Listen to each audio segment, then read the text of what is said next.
Hey humans, we recorded the following episode in February of 2025, and I'm recording this intro in August of 2025. During the interim, we had a bit of an unexpected hiatus. Season 3 ground to a halt. A lot of things were happening in my and Marianne's personal worlds, including family crises, new endeavors, travel, and also including us teaching a week-long summer writing workshop at her house in Chicago, which I'm sure we'll talk more about later. But the interruption was also related not just to disruptions in our personal world, but in the wider world, wars and crises and the destruction of civil rights and norms and the rush towards a malevolently cruel autocracy.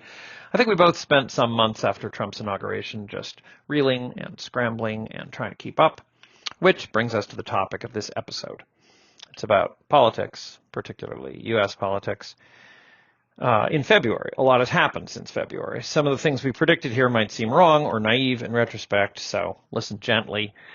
In particular, Trump has been even less restrained by the courts, the markets, and the polls than we feared he would be. Things have gone, in many ways, from bad to worse.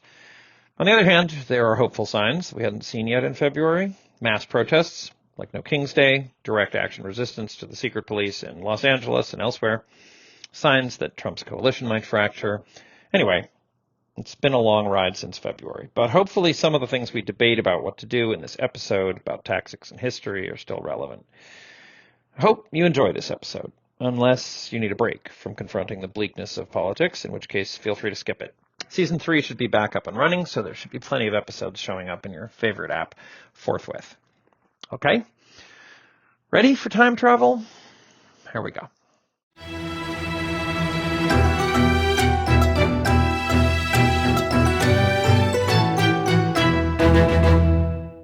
Hi everybody, this is Mohanraj and Rosenbaum Are Humans, a production of the Speculative Literature Foundation, in which I, Marianne Mohanraj, and my co-host... I, Benjamin Rosenbaum. talk. Usually... That's pretty much it. Yeah, usually about writing and editing and publishing, but today, politics. So... I'm sure there'll be some of everything, as usual. Yeah. Yes, but I told Marianne before that, Marianne, we were like, what is this episode going to be about? And I was like, I read on Facebook that we were going to be planning the resistance. Yeah, so we're recording this February 16th. So we're about a month after the inauguration in America. And for anyone not new to the show, I live in Chicago. I was born in Sri Lanka, but came to the U.S. when I was 2.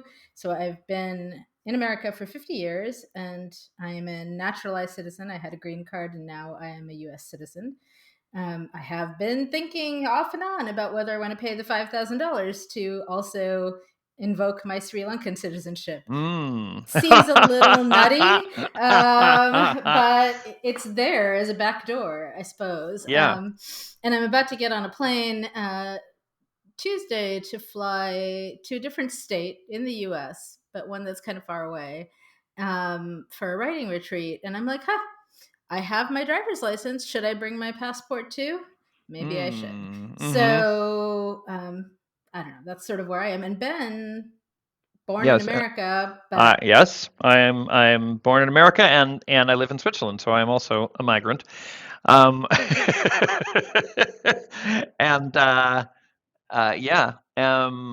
and I have a Swiss passport. I've got 2. Nice. That's just made sure to get that second passport as soon as I could, just on general principle. I mean, this was 2008, so it wasn't even like, these reasons. It's just, Jews like to have a lot of passports. We've learned the hard way. Yeah. They come in. Why not? Well, they come in handy. And it just occurred to me, you're in Switzerland, so a traditional refuge. So should we need to flee? Yeah, I mean, such as it is. Yes. Should you need to flee and you have a way in, because the Swiss traditional refuge also really good at turning people away from said refuge. Yeah. Like that was, not to digress too much, but I'm very involved for new listeners, I'm very involved in Jewish communal life in Basel, Switzerland.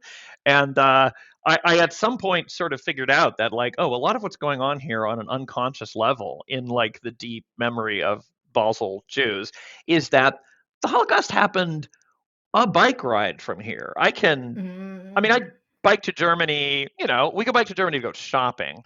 And like there are, and so everybody who lived through that here, or his parents lived through it, it's a time when everything was fine. It was sunny. You could go shopping, whatever. But like next door, they were murdering and turning away. Like, and like your relatives or whatever, refugees were like being turned away at the border at gunpoint. So it was like, yeah, and that left this mark on Basel jury as being like, just don't say anything. I guess you know what I mean. Like, we don't want to blow it here too. I don't know.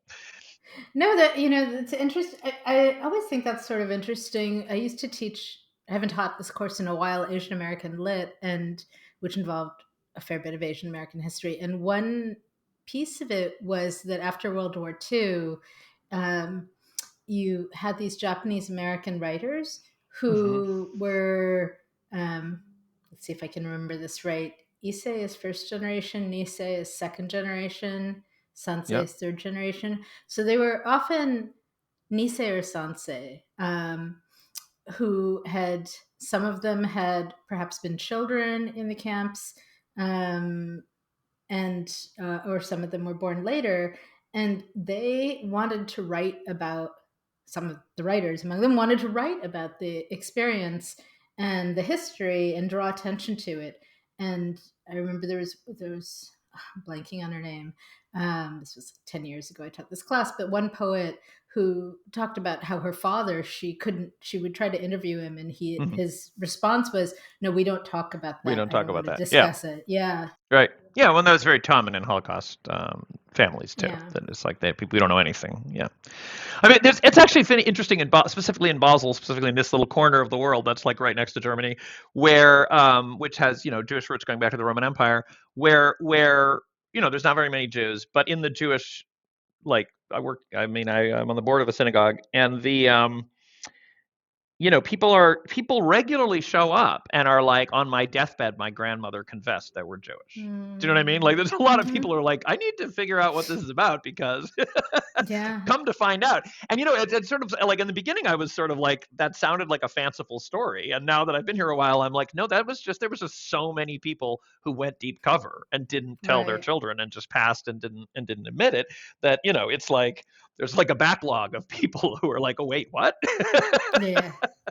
It's really Yeah. interesting to be like, when I talk about getting my passport before I get on a plane, right? It is, like I feel newly racialized a little bit, Yeah. in a way that I haven't had to think about for a while. Like it used to be I would travel with my Sri Lankan passport and my Uh, green card. yeah. And, it meant that if I went to Europe and came back, I had to go in the long line, right? Not the short, fast American citizen line to get into the country, but the long, tedious line, which could be like an hour longer. And there was always a little bit of a feeling of, even though there was no good reason for it, a feeling of suppressed anxiety, right? Yeah. I knew other Sri Lankan men generally who had been strip searched at the airport, things like that.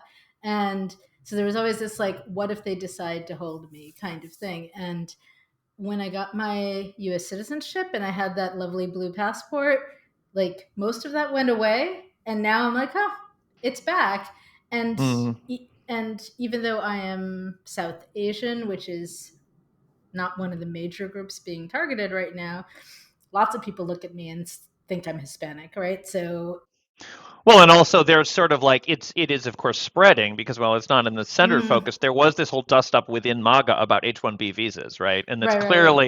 clearly the provisions of the birthright citizenship thing very explicitly went not just after the traditional um, there's a great word in German, Feindbild, which is like the picture of the enemy. You know what I mean? It's like our Mm, image, our like scapegoaty image. Anyway, not the right. traditional image of like people, coming illegally across the border, but like very specifically went after like if you are here on a work visa, like you've been working at, Facebook for 10 years, you Right. know, they brought you into work. Your kids don't get citizenship. Like that was very, so it is, yeah. Well, and we're Um, seeing things like I just was reading about ICE picking up some South Asians in North Carolina, Yeah. These young men. And so I don't know, so there's kind of like the actual targeting, there's the Yeah. targeting by mistake, Yeah. and just because I have the passport now does not mean, and the citizenship doesn't mean that I won't get stopped and stuck in a room for many hours, Yeah. while they interrogate, it's a little nerve wracking. Yeah. And in fact, I guess one thing I wanted to talk about this episode is maybe to start with how we're feeling, because for me, 2016, when Trump was elected the first time, I sort of feel I'm like, if anyone listening to this is not familiar with our politics, you are about to be. For those of you listening 1,000 years in the future, there was a man. Yeah. So, man named Donald Trump. Near the end of the American Empire, a man named Donald Trump came to. Well, and I think this is relevant because I think, I don't know how to put this. Like, I have been a Democrat my whole life. I have been liberal slash progressive slash, in some ways, radical, although not necessarily pushing that, for quite a long time. But I am kind of by practice more of a centrist. I'm like, I can work with the Republicans across the aisle, and we can find our common ground, et cetera, so on, right? And Trump came to power, and I remember it was like after inauguration, every day I would wake up, read the news, and think, what fresh hell is this? Because it was a new horrible thing every day for months. And it was exhausting. And now I'm forgetting the term, but there's a term. And now we look back on that, and now we look back on the 2017, and we're like, oh, quaint young us. We did not imagine because he was still trying, mostly trying to work within the law, etc. Right. So and he was blocked by lots of people. He didn't have very much. He didn't have his team. He stumbled into office, and he was surrounded by traditional conservative Republicans and so on. And so he was being constantly blocked in his, when he would say crazy, absurd things, people would be like, oh, okay, all right, but let's get back on topic. Whereas now everyone is like, yes, sir, let's do the crazy, absurd thing now. Anyway, yes. So anyway, we survived, most of us, not everybody. In fact, let me take that back. We experienced the first Trump presidency, because I do think there are ways in which, if you look at his COVID response and his gutting of the CDC, that you could make an argument that he killed pretty high body count. A tremendous number of people, right? So kind of, but now we're in round two. Hopefully the last round, hopefully a round that will end, all of which is a little unclear, right? Of the Trump presidency. And also we like to call it this is the second Trump presidency, but I also fear that it's the first MAGA presidency, right? Like, so I don't know. We don't yet know how. Like, there is clearly an effort to extend this into a long-term ruling ideology, not just it is a cult of personality, but like there are definite efforts to we shouldn't be too optimistic that we're just talking about Trump number 2 and not well, so that's part of it. So right now, I've been thinking a lot about, like, what is my responsibility at this time, right? So in this era where I wake up or I go to bed and I'm stressed, right? Yeah. Like, I found myself snapping at Kevin and the kids the other day, which I don't normally do. And I'm sure some of it is the free-floating anxiety just wearing on me, right? There's some quote I read recently, like, this much ongoing anxiety should be burning more calories, right? So sorry, I can't give you. I will look up who said that, sure, and I'll put it in the show notes. Right. Yeah. It was a great line. But mostly I've been trying to use my social media platform to try and, like, encourage people to keep calm and not completely freak out, because I do think that's both self-destructive and non-productive, right? Like, if you are so overcome by everything that's happening, which is what they want. That's Sure. the tactic, right? That's a tactic. Yeah. Then odds are you're going to stop watering your plants and the plants will die, and that's not going to make anything better, right? Yes. I right? saw that on Facebook too. And then you have fascism and dead plants, right? Exactly, right? So you have to feed the children. There's you got to keep going to work, right? So there's that level of like, I think the first couple of weeks I was kind of focused on like moderating my news intake and like not being in that like super reactionary phase, and where I was just felt like, I mean, this happened during the pandemic too. I had this I actually talked to a shrink about this because I was kind of losing it because I felt like there was this horrible thing happening and I was not fixing it. And she was like, why do you think it's your responsibility to fix it? And I don't have a good answer for that. But I clearly did. Right. And so I feel that again too. And well, your sole why did you feel like it was your sole responsibility? I mean, it's right. And I have a better sense now of like, it's not my sole responsibility, obviously. And I do notice that. I mean, yeah. Go ahead. I do notice that. I do think it's that sole responsibility. I do feel like it's this sort of. I see that. I think it's very American to be very like we're like it's a very individualistic country, and it's like communal action does not come naturally to us. So we either feel like there's nothing I can do or I have to do everything, and there isn't a sort of gut level intuitive sense that it is that it's about there's a million people and you need to do 1/millionth of the job of those million people, and your 1/millionth is really important, and it's also 1/millionth of the job. Do you know what I mean? Right. Like that. Yeah. That is not a natural. I feel like the Swiss have a very natural relationship with that. I feel like the Swiss cannot imagine doing anything alone, actually. Right. like of course there would be a club with rules, and we would elect someone to do this part, and we would delegate this part, and you know what I mean? It's just like they move as a unit. Yeah. No, I think it's very interesting. I mean, and I think that's, I mean, in some ways I also think that could be dangerous, but it is sometimes dangerous. But I have been frustrated with, I have friends in France who are like, why have Americans not taken to the streets en masse? And I'm like, well, we may get there, but we're going to be slower about it than you guys, right? So yeah. I mean, it is interesting because the taking to the streets en masse has happened in a bunch of countries where there have been autocratic takeovers, and I mean the French, the French election that they denied the national rally by making this solidarity pact between the left and the center, which then fell apart, but I mean it was still kind of epic.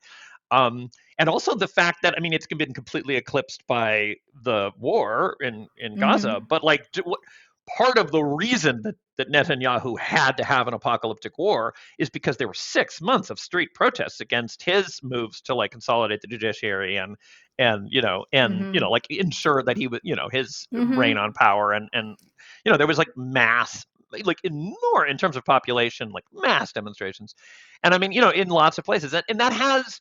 And indeed, in 2017, there was more of an immediate response of like marches and so on, and it is interesting to compare. I mean, maybe not immediate. Maybe it's apples to oranges because we're still. I think it took a little while, but I also, one thing that happened in 2016, 2017, et cetera, is that we had this like initial wave of being assaulted, and then we had panic and whatever else, and I'm in Chicago, so we had lawyers going to the airport in the middle of the night to like help work with on the deportation orders, and we had people sending them bringing them pizza in the middle of the night, right? So like there was an urgency and there was a fast moving response, but one thing that happened is we did see, as you said, like some resistance within the Republican Party, some resiliency of our checks and balances, and a sort of sense of like,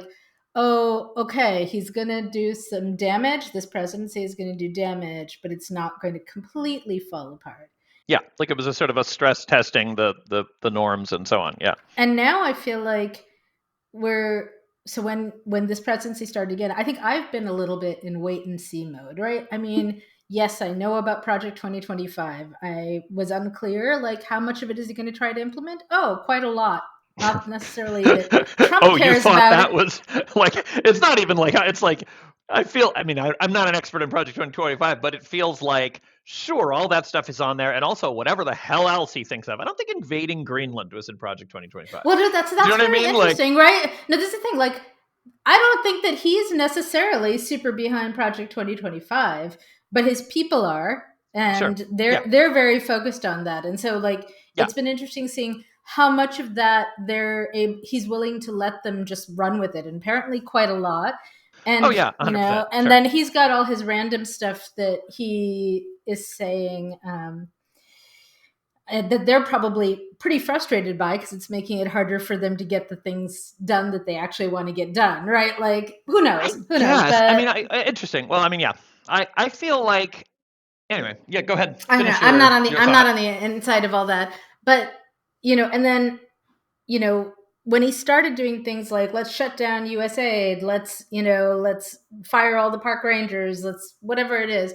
I think there Yeah. was um, I had and maybe this is naive on my part, but I had a little bit of okay, before I freak out this time, let's wait and see what the judges can do. Let's see what the Republican Party does. Let's see if there's pushback. Let's see, do any Republicans in Congress stand up against him? Mitch McConnell's there trying to save his reputation at the last second, which is not going to work, but whatever. Maybe others will. Maybe Collins Hard to know how will, people will be remembered. grow Yeah. a spine, etc. Like, so there's a maybe Murkowski. There have been moments where I was like, okay, like, I don't know yet how much I should be panicking, right?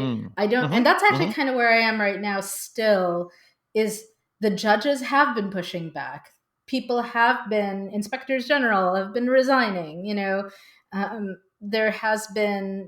have been letters written by the bar association protesting. There's some sense that Congress is not happy to have its power of the purse abrogated by There's the very little sense of presidency. that, honestly, at least on the Republican side when they have a majority. But anyway, yeah. Well, I mean, but their power is being gutted, right? And their power is absolutely being gutted, but it's yeah. shocking the degree to which they're acquiescing in that. Like, it's shocking. It's like it sort of disproves the founders' hypothesis in a way, right? It's like it shows you that one of the major safeguards was this idea that Congress would be jealous of its privileges, and at the moment, not so much. Anyway, go on. Anyway, well, we'll see. I mean, this thing is, it does, and it does take. I do think it takes a while. I think. I mean, I'm not advocating. I just want to.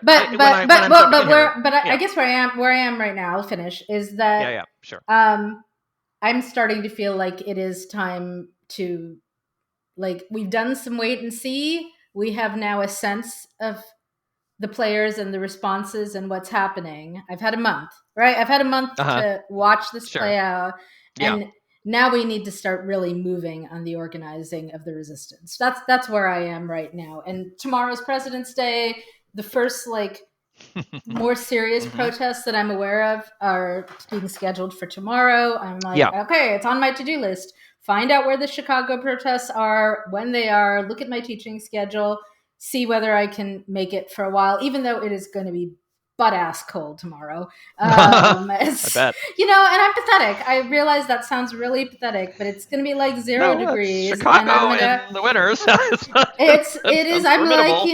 Like, it'd be easier to protest in California. But that said, I've got my big Chicago sleeping blanket coat, and I know how to bundle up for this weather. I can do it. So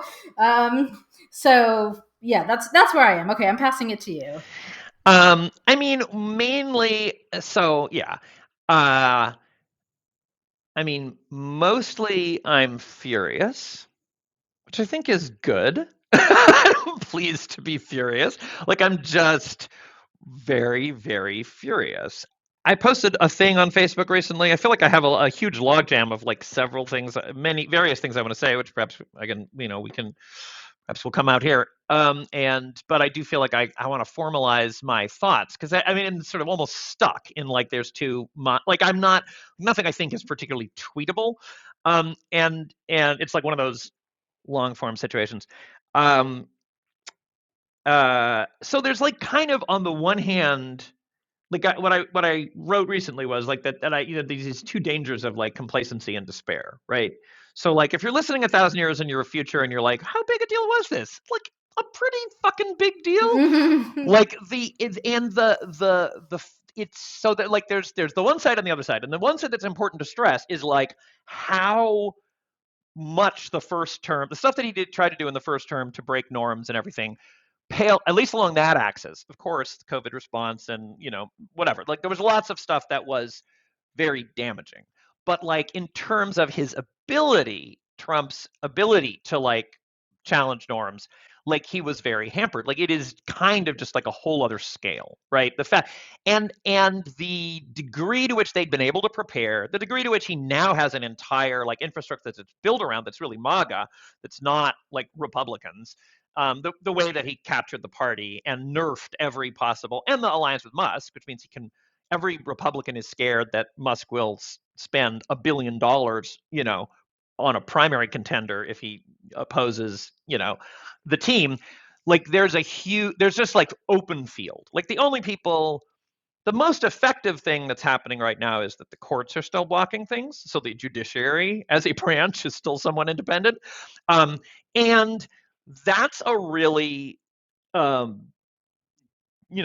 a really like intense negotiation on some level going on where I think the court, that stuff's going to go to the Supreme Court. The Supreme Court is obviously a lot of it's Trumpian, right? Like 3 justices are Trump nominees, others are, a couple others are conservative. Yeah.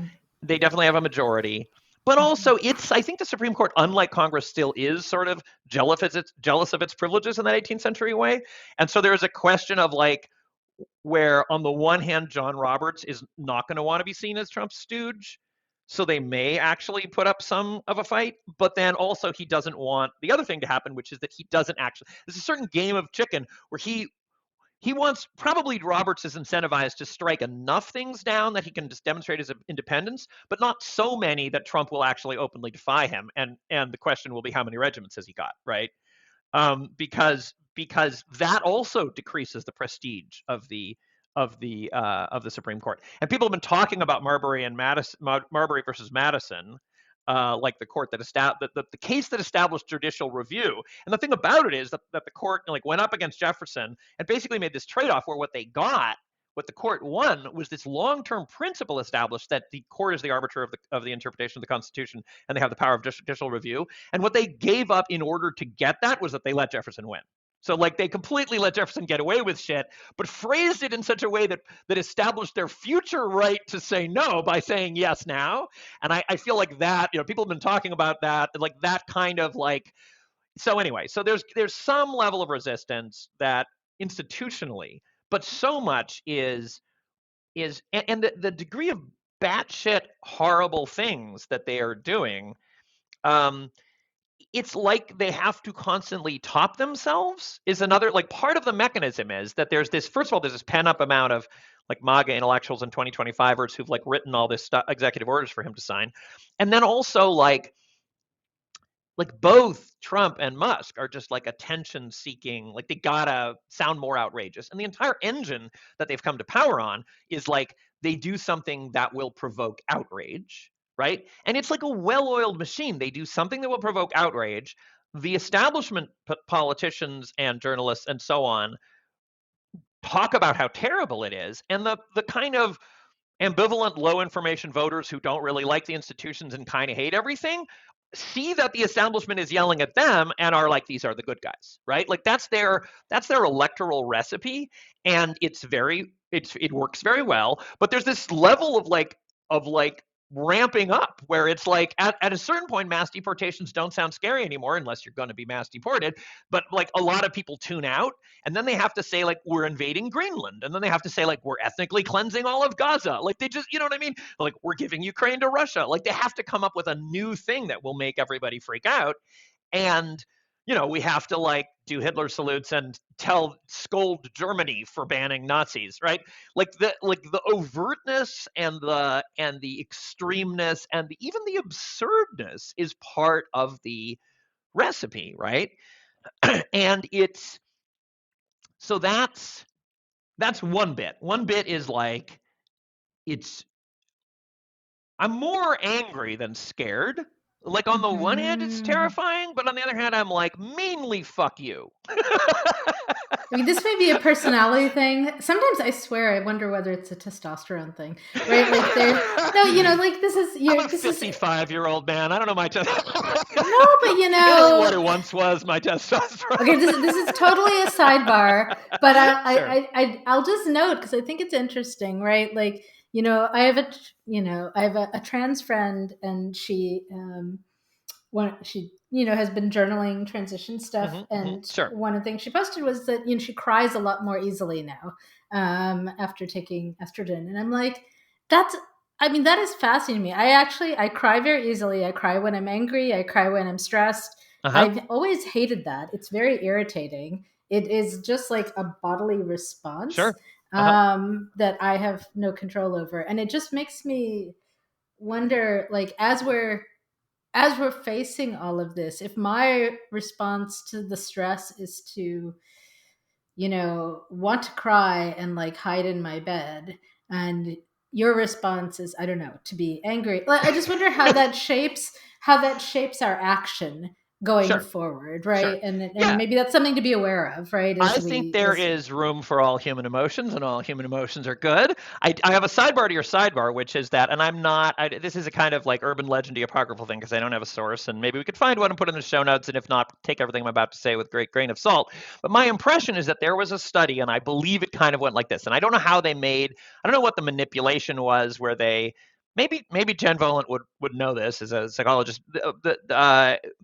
Um, there's a basically estrogen literally makes you cry more. Like it activates your tear mm-hmm. glands. Like it's like Right, it lubricates your tear glands, right, irrespective of what it does anything to your emotions. Like it just makes right. make water come out of your eyes more.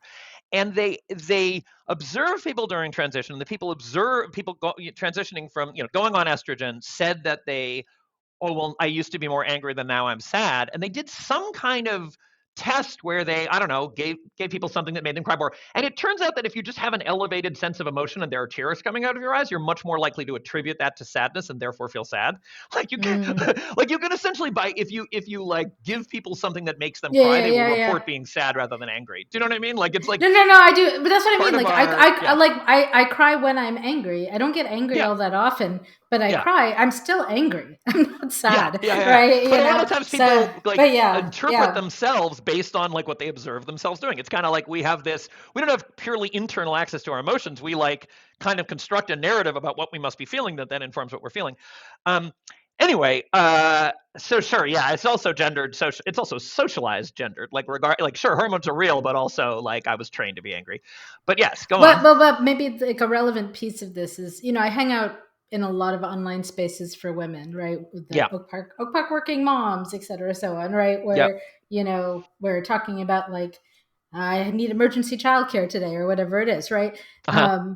But I wonder whether it'd be helpful to some of those women who are, feeling like they want to cry all the time, to just, ask yourself the question, like, are you sad or are you mad?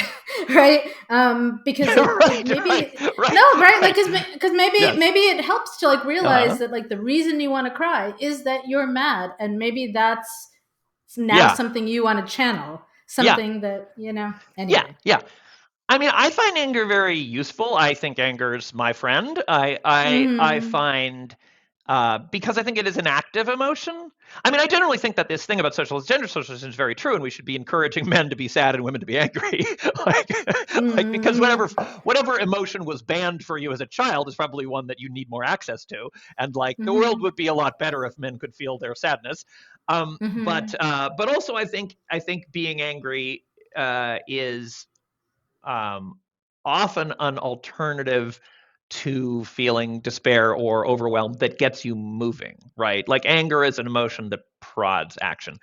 When it's, I mean, obviously, and it can be destructive action, right? Like anger can be totally counterproductive if it's not channeled toward, you know, the better angels of your nature or whatever, right? Like you know, Mm-hmm. you don't want to be stuck in anger and you don't want to be misdirecting your anger, but the but it can wake you up.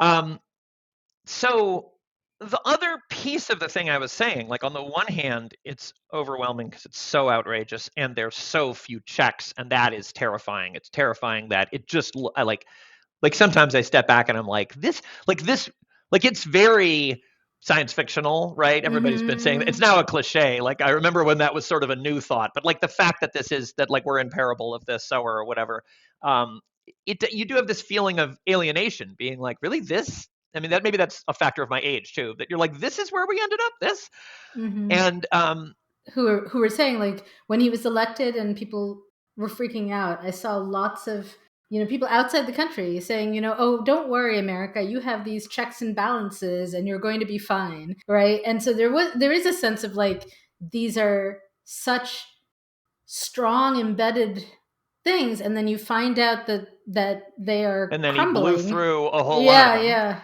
Yeah, yeah. I mean, just the fact that somebody goes in. I mean, the fact that you can, if they get away with shit, like if they can Mm-hmm. just like it's like, well, you can't fire civil services employees without these protections. So of course, like everybody who was talking about it beforehand was reasoning based on these assumptions, as you say, that like these norms would be in place. It's like, well, there's a process for firing civil services. Well, not if you do it illegally, though. You Mm. just escort them out of the building and nobody is willing to let them back in. And it turns out that even though the law says they're still employed there, it's like, how many battalions does the law have, right? So that is what's so frightening, right? Is the willingness to override norms means, and or like just the fact that like the pardons that you have, that you are like, everyone agrees that these people broke into the Congress and beat policemen trying to stop the the certification of their election results, and Trump is like, great, so they're pardoned. And you know what I mean, like that was very Yeah. clearly like, and also, and by the way, I'm pardoning them and I'm revoking your security detail if you've gotten death threats Mm-hmm. because of stuff I told you to do and I don't like you anymore, right? Like that's like the Right. very overt threat of like violence. So all Right. of that is in the like, this is terrifying column, right? And then at the same time, what I see on my Facebook wall, right? What I see is like this sort of like, I like, not necessarily overt despair, but like balancing on the brink of despair, and this sort of like very uh like the temptation of feeling like, well, it's too late, we lost, you know what I mean? And I think that also makes me furious. Like that's also very dangerous. And I think the thing that I wanted to say in that post that I did recently was like, but we also need to pay attention to how so many this strategy of overwhelm and shock and awe is a sign of weakness, right? It Mm-hmm. is it Yeah. is because they're weak. Then they're Mm-hmm. weak, and it's like, maybe they will pull it off and then they won't be weak, but like it's like a high stakes gamble on MAGA's part, because this is the best card they have to play, because they don't have a lot of traditional electoral strength. Traditionally, if you were in a position to pass laws and make them stick and have a legislative agenda and enshrine this stuff so that it was permanent, you could move slower, make these things not reversible by someone else's executive order, and like actually change the fundamental laws of the country so that everyone would agree that it sticks. And they're not doing that because they can't. They have barely a majority, and and they're not good at legislative politics. Trump was singularly ineffective even when he had a trifecta. He got less done than Biden did when he had Republicans opposing him in Congress. Like they're not good at that, and so they uh and so that option is foreclosed to them. And the other thing is that Trump is very sensitive. Like he's very, there's a lot of fragility, and there's fragility both on an individual level and on a coalitional level. So on an individual level, it's like Trump can't look weak. So in fact, the tariffs, 25% tariffs on Mexico and Canada was like a flagship thing that his kind of nativist intellectual wing, the kind of new right wing, is just, they're all about tariffs. They believe the tariffs are an active good and that we should economically have tariffs because that will rebuild American strength. And so they definitely were delighted, and he announced them on a Friday and then he took them back on a Monday because Canada and Mexico said, we do have some people at the border and we're going to nominate a fentanyl czar. And he was like, yay, victory for me. Yeah. And the reason that he immediately took them back is the market dipped. Yeah. The market went down a little, and Trump can't have the market go down because he doesn't want to look weak. He doesn't want to look like he screwed anything up. And like all that stuff, if there's a public opinion reaction, if the polls start showing that people are pissed off about what he's doing, which I think takes a little while, because I think most low information voters, a lot of people who voted for Trump, who don't have a super detailed inside the Beltway picture. And I get really frustrated at, my hometown is DC. I get really frustrated with Congress and insider Democrats for whom all this stuff is like, the separation of powers and all of this stuff is like a civic religion, and it's like, of course everyone sees this. It's like, no, but my cousin Eddie, who, Alava Shalom, was not with us anymore, but he was like an NRA, I don't know, gun shooting guy from the Navy from Ohio. Smart guy, very skeptical of what information sources. I don't know what he would have been now. I could see either way, but it's entirely possible he would have been a Trump voter. And I think that from looking at it from that perspective, what I think those people are hearing now is they've been hearing for 20 years that the federal government bureaucracy is, sclerotic and inefficient. And now they hear that some CEO of the biggest company in the world is in there firing people in the inside the Beltway. They don't like it. Of course they're happy about that. I think that's probably pretty popular. If I tone down my amount of information, I can well imagine finding that a good idea. He's breaking some rules and kicking some ass, and he's going to clean up the federal bureaucracy. When those people want to go fishing and the park is closed, and they want to go to the VA for medical care and there's no doctors, and they want to go, the post isn't delivered, then those people will be like, what the hell is going on? And their hard right MAGA friends will be like, this is exactly what we wanted. We've slain the beast. And at that point, they may be like, what the fuck? And Trump will hate it if his numbers go down.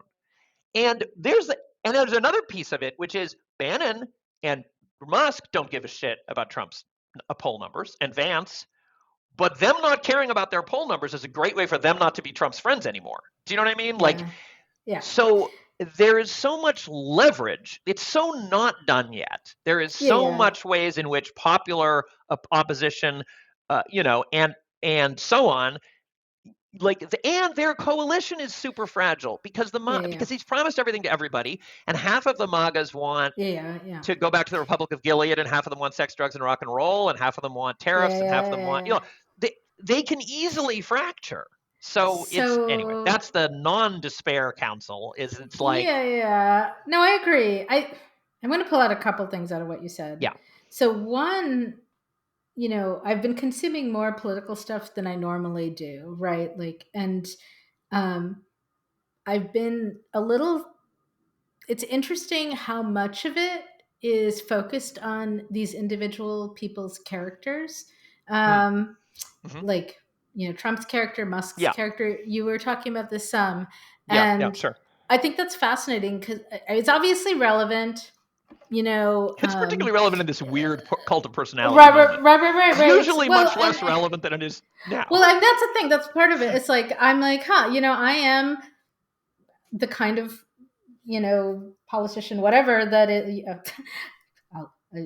For new people, I'm an elected official I'm on school board at the moment. So very lowest level of elected official, but I'm very issues focused. I'm like, what's the thing that we're trying to get done? And it's, you do have to be a little aware of who are the people in the room, and knowing that this board member really cares about marginalized communities, or this board member really cares about X, but it's still not a how do we manage this person's ego conversation is not the conversation I'm having at the school board level, right? Maybe other school boards are. I don't know. But that sounds like it's a very functional school board, but we do have a very reasonably functional school board. We actually have an excellent school board. There probably are some school boards where you have to worry about managing someone's ego, but anyway. Right. So I find myself, it's fascinating to listen to some of this. I listened to a podcast where Jon Stewart was interviewing, former governor of New York, blanking on his name. Cuomo or no? No. Anyway, it doesn't matter. It Governor. doesn't matter. Anyway. But like they spent a good chunk of it talking about Trump's personality, right? Yeah. And then I've read various analysis, and to me, it reads a lot like the people who follow celebrities and the royal family, right? It is like that kind of like bizarre fascination with, and Musk. There's been so much analysis of Musk's and his. Musk's and Trump's fathers didn't love them. And so they have this whole, I was just reading a thing about this and I'm like, I don't care. I mean, maybe I have to care, but I don't care. I would like to talk about the fact that, cutting U.S. aid meant that Kansas farmers couldn't sell their food. And so you have not to mention a lot of people didn't get their HIV drugs. Yeah. Right. Well, but that you have from a tactical viewpoint, that is what led to a Kansas senator, I think, Republican senator being like, hey, this is not okay. You have to like give the USAID's people their stuff because you have to buy the food from us because my people are really angry about this. Right. That's the conversation I'm more interested in having. And so that's just me. Maybe this is me and my personal thing and whatever. I think that follows from. Well, I mean, I think I agree that the personality thing, you can get swept up in the personality thing. I think the reason it's interesting and relevant is that most politicians you can predict. Most constitutions have institutional loyalties and well understood policy preferences, and you can kind of predict their behavior based on what wing of the party or what, you know what I mean? Like you could kind of be like, okay, you're a Warren Democrat, so we don't need to know that much about you individually because you're probably going to act like a Warren Democrat on most. What's odd about Trump is that it's this cult of personality, and so it's very much like he could absolutely take any number of range of policy positions, right? Like it's totally open. Like he could have, you know what I mean? Like he could decide that it's Netanyahu's fault and that he's going to, you know what I mean? Like he's somewhat constrained, but he's less constrained than most. And I'm not saying not to. We obviously have to talk about the bull in the china shop. We have to talk about John Mulaney. Have you seen that skit about there's a horse in the hospital? Yes. Oh my God! Connor linked to that in the show notes, but it is. We definitely. That's a real thing. We have to be paying attention to that action. I feel like maybe I am like. But I think I'm just as interested in the coalitional piece as the personality piece, right? Like I'm just as interested in I think MAGA doesn't agree with itself. Yeah. That's what I'm saying. Like knowing those, like as we start thinking about where can we push on these levers, right? I can't do anything about Musk's father not loving him, right? I can't, like whether that's true or not, I don't care, but that's not what the takeaway I was trying to say is like the market moves is like if the thing that the vibe I'm getting from people is like, well, these checks and balances don't work. Trump can do whatever he wants. And so we're living in like 1938 Germany. Like I'm not going to go on the street and protest because they'll round me up. Like I'm not nobody saying that explicitly, but I feel like all of if you knew what you were like, I think it's funny that I almost wonder to what extent it's pretty counterproductive that there are all these memes that are like, if you wondered what you would do in 1938 Germany, well, now you know it's what you're doing now, which is like, are you telling people that they're going to be shot in the street? You know what I mean? Like, so it's interesting. I wonder whether you're getting it. I'm not getting that. Like that's not what's around me. That's always the problem about talking about the internet in general, is everybody's feed is different. Well, and we all have our bubbles, right? Like my bubble is much more like, okay, I'm like down for resistance and revolution, but I don't know what to do, right? And so like this is where like I think yesterday I shared something that like if organizing a revolution is, if you have trouble organizing potlucks and book clubs, then organizing revolution sounds overwhelming. Okay, start with working on organizing potlucks and book clubs, right? Like that is in fact the 100%. Thing to do, right? Yeah, and totally. So that's I guess where I'm turning. No, I do really want to talk about tactics. I mean, I want to talk about tactics. The reason I feel like I'm not talking about analyzing Trump or Musk's personality for the sake of analyzing their personality or like getting them their fathers back. What I'm saying is people often feel like they have no leverage because institutionally speaking, if Congress isn't going to do anything, we have 2 years before we can change Congress. And if the courts if Trump's going to defy the courts don't have their own their own army that they're commander of chief of that they could oppose him with. Like, so people are demoralized because the takeover people, the MAGA, are like projecting an illusion of strength. Like Yeah. everything they do is about projecting an illusion Yeah. of strength so that you will comply. And you see Right. all this people rushing to comply because they've gotten the memo that this is the new power. And Right. you have all these people, you have Zuckerberg or the head of the NCA Sure. tripping over themselves to give Trump what he wants ahead of him even asking, so they can get on the good side. And I hear this all the time where it's like, oh, that's out now. Like, well, it's over, like, oh, well, we're going to get, you know what I mean? And that is because the illusion of strength can be very effective. So when I'm pointing to like the market goes down, they stop. The courts go down, they don't actually defy them yet. There are protests, they reconsider. Your farmers in Kansas protest, like they are actually dancing on a very fragile edge. So not very much is needed to move the needle, right? Like this is a message. It's an anti-despair message, is what I'm saying. No, it's no, like I agree tough. with all of that. I agree with all of that. I don't mean to, I didn't really even mean to criticize you. I think it's fascinating reading about the royal family. It's easy to get sucked up into that, right? It's easy right, to get but sucked I do up want into to take it to right. tactics, right? No, like, no, I think, yeah. Well, and like there is a relevance. I think it's just kind of like keeping the balance, right? Like it's relevant to know what Elon Musk is pushing both in his own family dynamics and all the children he's having, and that type of philosophy that, and to connect it back to science fiction. Ooh, I can do this. I did this in class yesterday because we were reading Asimov, right? Uh-huh. And so I was telling them about Asimov and about like that kind of wave of science fiction writers and how many of them thought that the sort of solution to the world's problems would come from smart scientists figuring it out. And those smart scientists would be, white men like them, often Jewish men. So white can't think of very many examples. Hari Seldon is clearly not white, but anyway.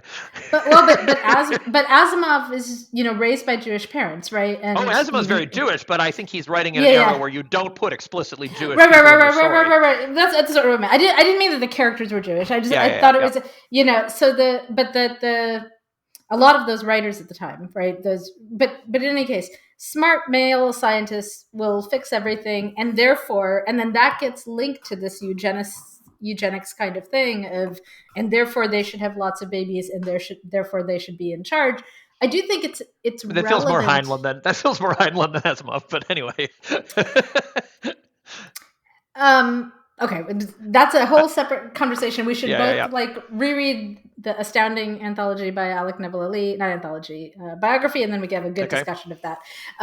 But putting that aside, it was a prevalent idea of the time, sure, right? Well, I definitely think this Lazarus Long is a great example, like Heinlein, and like the sort of human breeding to optimize, Right, and that the smart people should be in charge is definitely an Elon Musky kind of thing. Yes, science fiction has much to answer for in the person of Elon Musk. That's for sure. Right. And by the way, when he talks about taking over Star Trek, that's when I get so angry. I cannot think straight. Right? Like that is actually the thing that like triggers me to like be like, okay, I could take this guy out. Right. But, Connor, did you want to jump in? I saw you put your video on. I just wanted to add, like, the way that you mentioned Elon Musk and like how much science fiction has to answer for where he is now. There's like this prevalent rise among a lot of fascists with the Warhammer 40K universe, which is a very big, it is a very big satire of fascism, but dressed up to look very cool. Right. And so they tend to get into it in the aesthetics. And it's that same thing of like not realizing that it's making fun of you and your like whole world belief, but being very caught up in it's got the Roman Aquila, it's got all the big skulls and the God Emperor and everything. Or they do realize it because they know. I mean, many of them know that like Pepe the Frog is anti-fascist, but they get to take it over and make like they don't care if they just want to win, right? So in a way, it's like it's even better when they take. I feel like for them, it's even better when they take something that was meant against them and make it for them. You know what I mean? Like, I don't know. Well, and Connor, this is actually the part. Before the show started, we warned Connor that we might want the 20-something take on it rather than just giving you the 50-something take on it. But you picked the perfect time to come in, because one of the things that does disturb me, right there, a lot of times when we're looking at Trump and we're looking at Musk, and I have this sort of like, well, this is the last flailing of the dinosaur kind of moment, and they're going to be so horrible, and people will finally like realize, and we'll get we'll get like FDR and the New Deal coming out of it. We'll get people pushing back and being like, no, those policies were bad for us. This was actually good for us. This is what is going to let me feed my family. The Democrats are slow, but at least they're headed in the right direction, et cetera. Right. But one of the things that concerns me is that the sort of little I've read about the young white men who are voting Republican, right? Like there's been a huge increase in those. And, I've been teaching college students for 2 decades now. And in my classes, I can't see it, but on the other hand, maybe they just are not saying what they're thinking, right? I'm not sure. And I worry about that. And so that's where, when we talk about tactics and we talk about strategy, and we say like, oh, and if on the one hand, I'm like, I don't want to think about Musk and his ego and arrogance and whatever, but if he's saying something that is resonating with a broad swath of young American white men, maybe that's something that we do have to pay attention to, right? Does that make sense? Well, that makes sense. I think like the rise of like white men moving more towards the right is that has as much to do with figures like Joe Rogan and these, like a lot of these social media figures that are then uplifted by the Republican Party. Like leading up to the election, there were, I don't think they're on Twitch anymore, but there were very prominent streamers that were brought to Mar-a-Lago and did streams with Donald Trump to get all of their massive audiences on his side. And there are like those kind of voices exist on the left, but they are not supported often by the Democratic Party or uplifted, and in fact are often like, pointed as this is the wrong way to do it. You have like voices like Hassan Piker on the left, who has done a lot for the movement and has, I think, brought a lot of young men out of the alt-right pipeline. Okay. But can you tell me that name or put in the show notes? I haven't heard his name. I've heard of Joe Rogan a lot, to the extent that I've worried about, do I need to talk to my 15-year-old son about Joe Rogan? I mean, I definitely think it's worth a conversation, because like the problem with Joe Rogan is that it is very much just, there's this casual, just like whoever is sitting across from me is correct. And especially if they're leaning more right, unfortunately, he often just like legitimizes those views.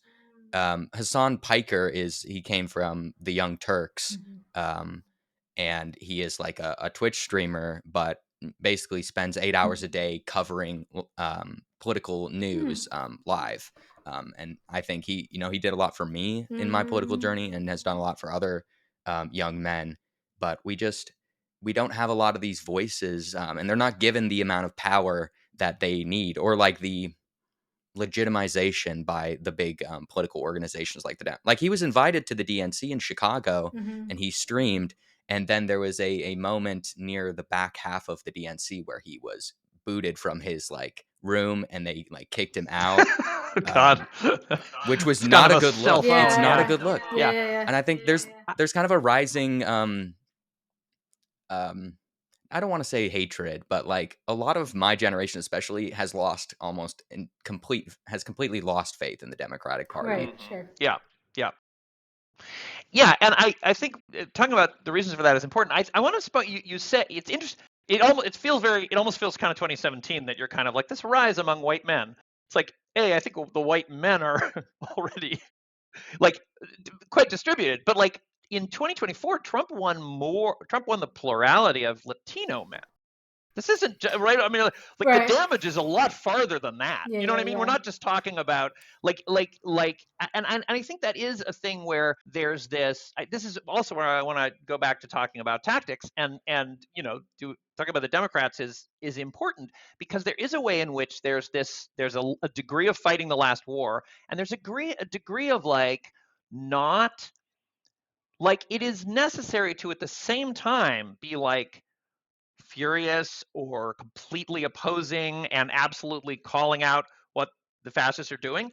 And at the same time, like that can easily like there's an easy temptation for that to be like circling the wagons. Like one of the moves that MAGA makes is to attack institutions in such a ferocious and lawless way that the Democrats end up defending those institutions, which is a judo move because the institutions are broken. So like, do you know what I mean? And indeed, leftists have been saying that the institutions are broken, so that now all of a sudden we have to defend institutions that we said were broken, which everyone is like, but pick. And it can be both true that destroying something is worse than not having it, and also that there are problems with it, right? But that's harder to fit in a soundbite. And there's a way in which it's like and I think that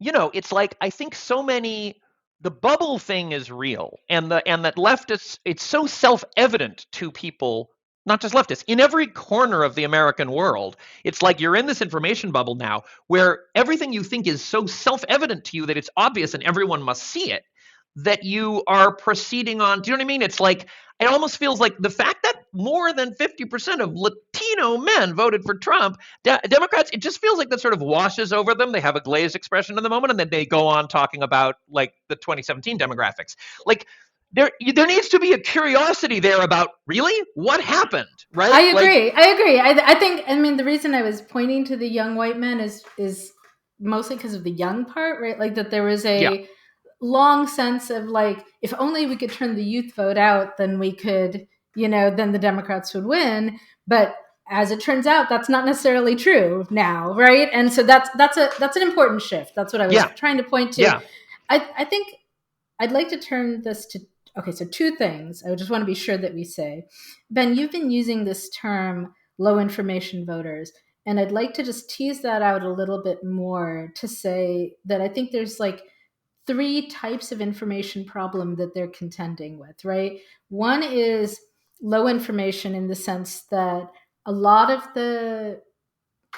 my students, a lot of the working class folks that I interact with are just, politics is, they're not paying attention. Sure. They're trying to live their lives. It's not on their radar. They're not reading the news. Yeah. They're not watching news TV. They're not listening to podcasts, etc. So that's very low information. There's also misinformation where they're watching news that is poorly done and getting things wrong and not being fact checked, and they don't realize it, right? So there's lots, I'll see a lot of, especially with podcasts and things like that, I will see a lot of things where they're just saying things that are flat out inaccurate, right? Yeah. Disclaimer, we do not fact check this podcast. Exactly. We do not. So let us know. We want to know if we got something wrong, sure. Actually. Write into us and tell us.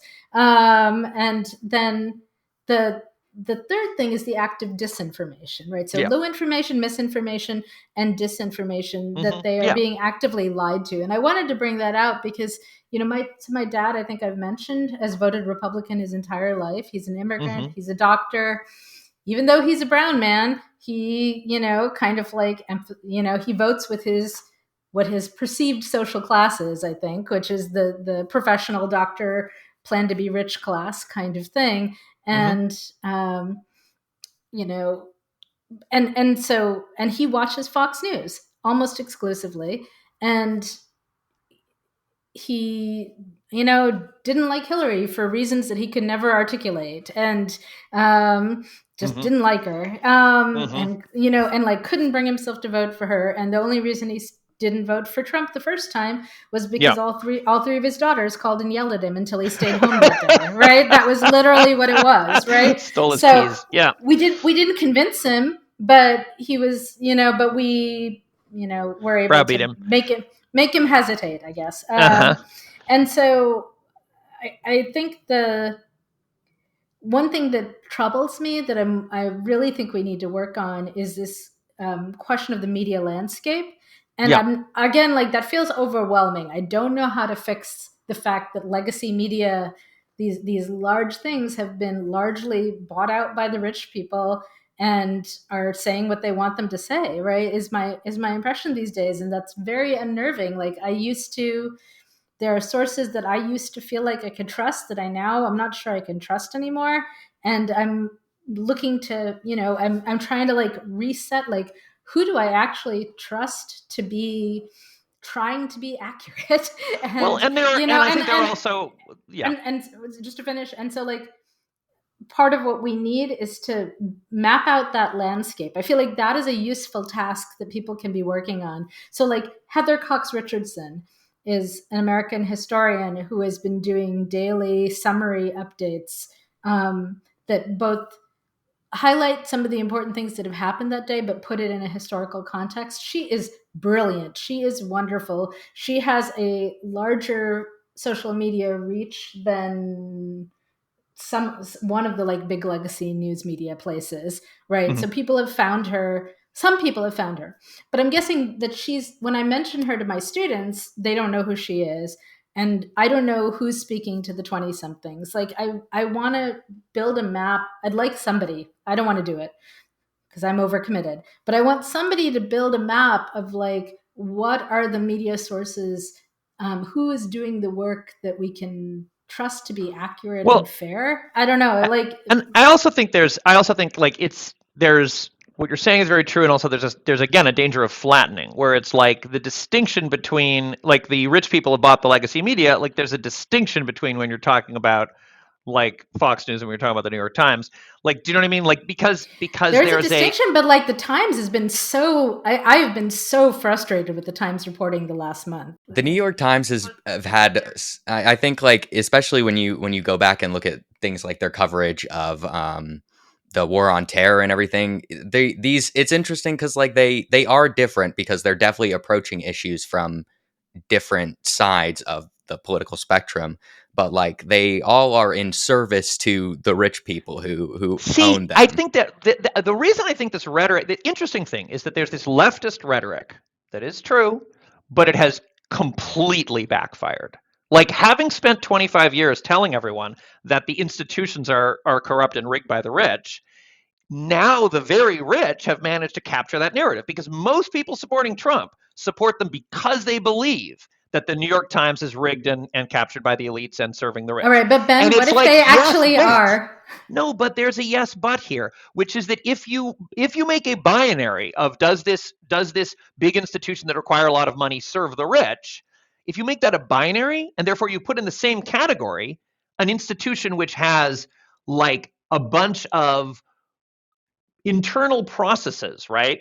Like, where the people have to get it through various levels, and there are fact checkers and there are internal reports, and that institution, while paid for by the rich, has, like, this sense of, like, reputational capital that if they get things too wrong, people will call them out. They husband their, and if you equate that with something that is something that is just like, yes, dear leader, I will say whatever you want me to, however absurd.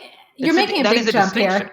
You're making a huge jump here. I never said the New York Times and Fox News are exactly the same, right? No, but I know. I'm saying I have lost trust in the New York Times, and, like, I think that's important. That's not saying they're the same category. That is saying, if you've got a scale, right, and the New York Times used to be on my reliable side of the scale, Fox News was very far from that side. The New York Times has been slipping and slipping and slipping here. I'm going to read you a paragraph, okay? This is a friend of mine, writer colleague Nicole Walker, that she posted yesterday. Top 5 stories, according to the New York Times, include 1, federal frozen funds still frozen. 2, Musk claims fraud, no evidence. 3, judge excoriates inspectors generals for how they handle their collective firing. 4, Dems face brutal Senate map. Tina Smith won't run. And 5, Jewish people are angry at John Ossoff, a Jewish person. Some want Kemp, a Republican, to replace him. that's all fine. Okay, this is me talking, not Nicole. Yeah. Then the second half of her paragraph, nothing about the flights of immigrants from across the world dumped in Panama. Nothing about Eric Adams making a tit-for-tat deal to turn NYC and Rikers over to ICE. Nothing about the thousands of probationary hires that we fired in the National Park Service and other agencies. And she finishes, I only read Heather Cox Richardson and ProPublica now. And her husband is also an elected official. They are, she's very politically aware and paying attention. And I think this is a real problem that we should be paying close attention to if we are losing faith in the New York Times. Right? I am not saying your faith was not misplaced. I am saying that that's not how to look at it. I'm saying that when I read a news article, I don't think, do I trust these guys or do I not trust these guys? When I read a news article, I think, what are the incentives that led to the news article? What kinds of mistakes would they make which would be caught by their process? What kind of mistakes would they not make that would they make that would not be caught by their process? That's a highly like. This is what I would like to educate people about, okay? Because I think that it's similar to the idea of like, oh, this candidate that I trusted in, he didn't make everything okay. Well, we should search for the candidate who will make everything okay. Well, maybe you should think that that's not what candidates are for. Like, do you know what I mean? Like, what? Do you really think that though, Ben? Like we spent 4 years trying to teach critical thinking skills to undergraduates, right? Like it's hard work and like asking people to like, I've got five minutes to read the news. I think saying just read ProPublica instead of the New York Times is actually kind of a recipe for disaster. I'm not saying people shouldn't read ProPublica. That sounds great. But I think this goes into, I wanted to talk, the thing I really want to talk about in terms of tactics is like broad church. Like, here's the thing I've been working on trying to come up with the way to say this. I want to like write, think this post has been formulating myself in my head. I don't quite have it right, but it's kind of like, I used to think that maybe the fact that I am temperamentally inclined to like talk to everyone and reach across the aisle and like try to persuade, people who are in one way or another not aligned with me politically. Like I used to think that, well, like maybe that made me some kind of mealy-mouthed, like diffident centrist who was, over conciliatory and looking for compromise. And then I read Leon Trotsky. I don't think Leon Trotsky is I don't think anyone's going to call Leon Trotsky a diffident centrist who just wants compromise. But if you think about if you actually read Trotsky's History of the Russian Revolution and think about his tactics, the idea that you would, this isn't what you're saying. I'm segueing because this is the post that's in my head. Go ahead. But I'm not saying you're saying this.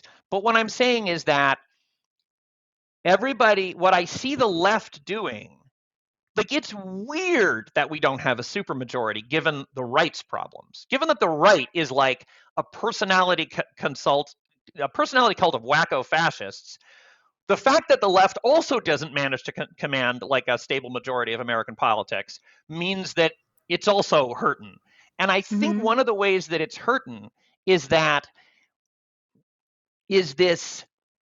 and this is something the internet has done, is that I find myself on the internet that it's harder to say, here's somebody I disagree with, but like I want to build a common ground of understanding to pull them to my side, than it is to say like, no quarter for people who disagree on this point. Do you know what I mean?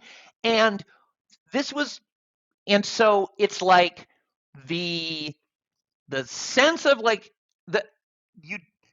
it's not that Trotsky didn't want to deplatform fascists, but Trotsky's idea of deplatforming fascists was you gain control of the government and then you lock the fascists up and take away their printing presses, which I don't necessarily, I'm more of as Trotsky would predict based on my class position, I'm more of a liberal than he is, and I don't know if I would just shut down everybody I agree with.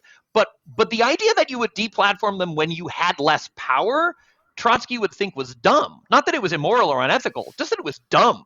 Like, you should be talking to every goddamn person. And really, the people you should be talking to, according to Trotsky, are the people whose actual natural interests are least aligned with their current opinion. So rather than the idea that you should talk to people who agree with you, the idea was that, again, I'm not responding directly to what you said, but it's just what's in my head. Like, so much of my Facebook feed is like, well, now your neighbors have shown their true colors. They knew perfectly. This time around, they don't have any excuse. They knew this was fascism. It was very obvious, and they voted for it. So that's it. Never let them darken your door. And I'm like, that is the exact opposite of Trotsky's tactics. From February to October of 1917, when the Bolsheviks start out as this tiny group that everybody hates, and everybody's been conditioned to hate them, and whenever groups of peasants get together, the first thing they do is all damn the Bolshevists, and then they go ahead and what Trotsky absolutely does not do is say, well, what you should really do is make sure you're talking to people who are already convinced Bolsheviks. What Trotsky says is, we're right. We're right about what they want. They all damn the Bolsheviks, but they want to end the war, get rid of the Tsar, redistribute land in an 8-hour workday, and that's what we want. So we need to patiently explain. So we need to particularly go to the people whose class interests actually put them on our side, but who think the opposite of that. They're like, long live the Tsar. Those are the people we need to talk to. And so I realize this is only a tenuous connection to the like, Yeah, but it's partly about. Let me just say the last thing I'll say. Mm-hmm. Constellation of forces. Trotsky is interested in the constellation of forces. Trotsky is interested in, do we win this fight? And so the idea, what I see is a lot of this. It's not directly related, but I will make the connection.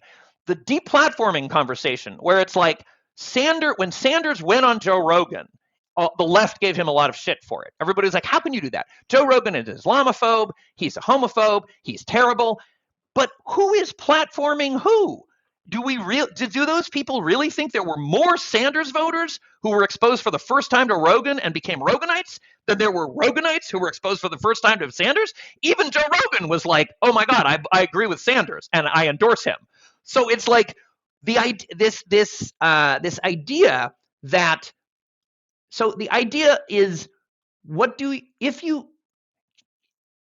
number of people, if the message is the trustworthy source is ProPublica, the question is, what percentage do we get? It over 50% of America. We're not looking at our half. We're looking at the middle chunk. Let's just look at the middle chunk.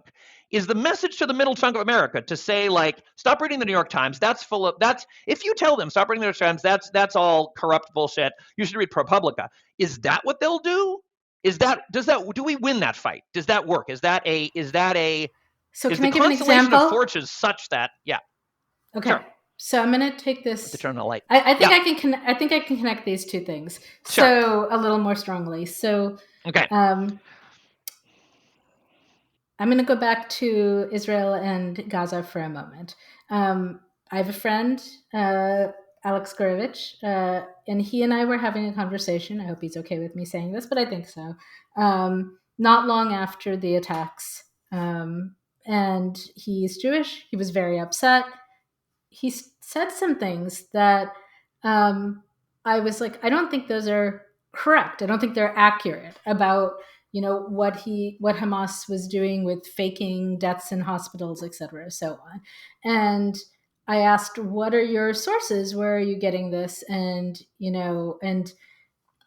said some stuff. We had a conversation, and I said, well, how reliable are those sources? And do you ever read Al Jazeera? Do you read, et cetera?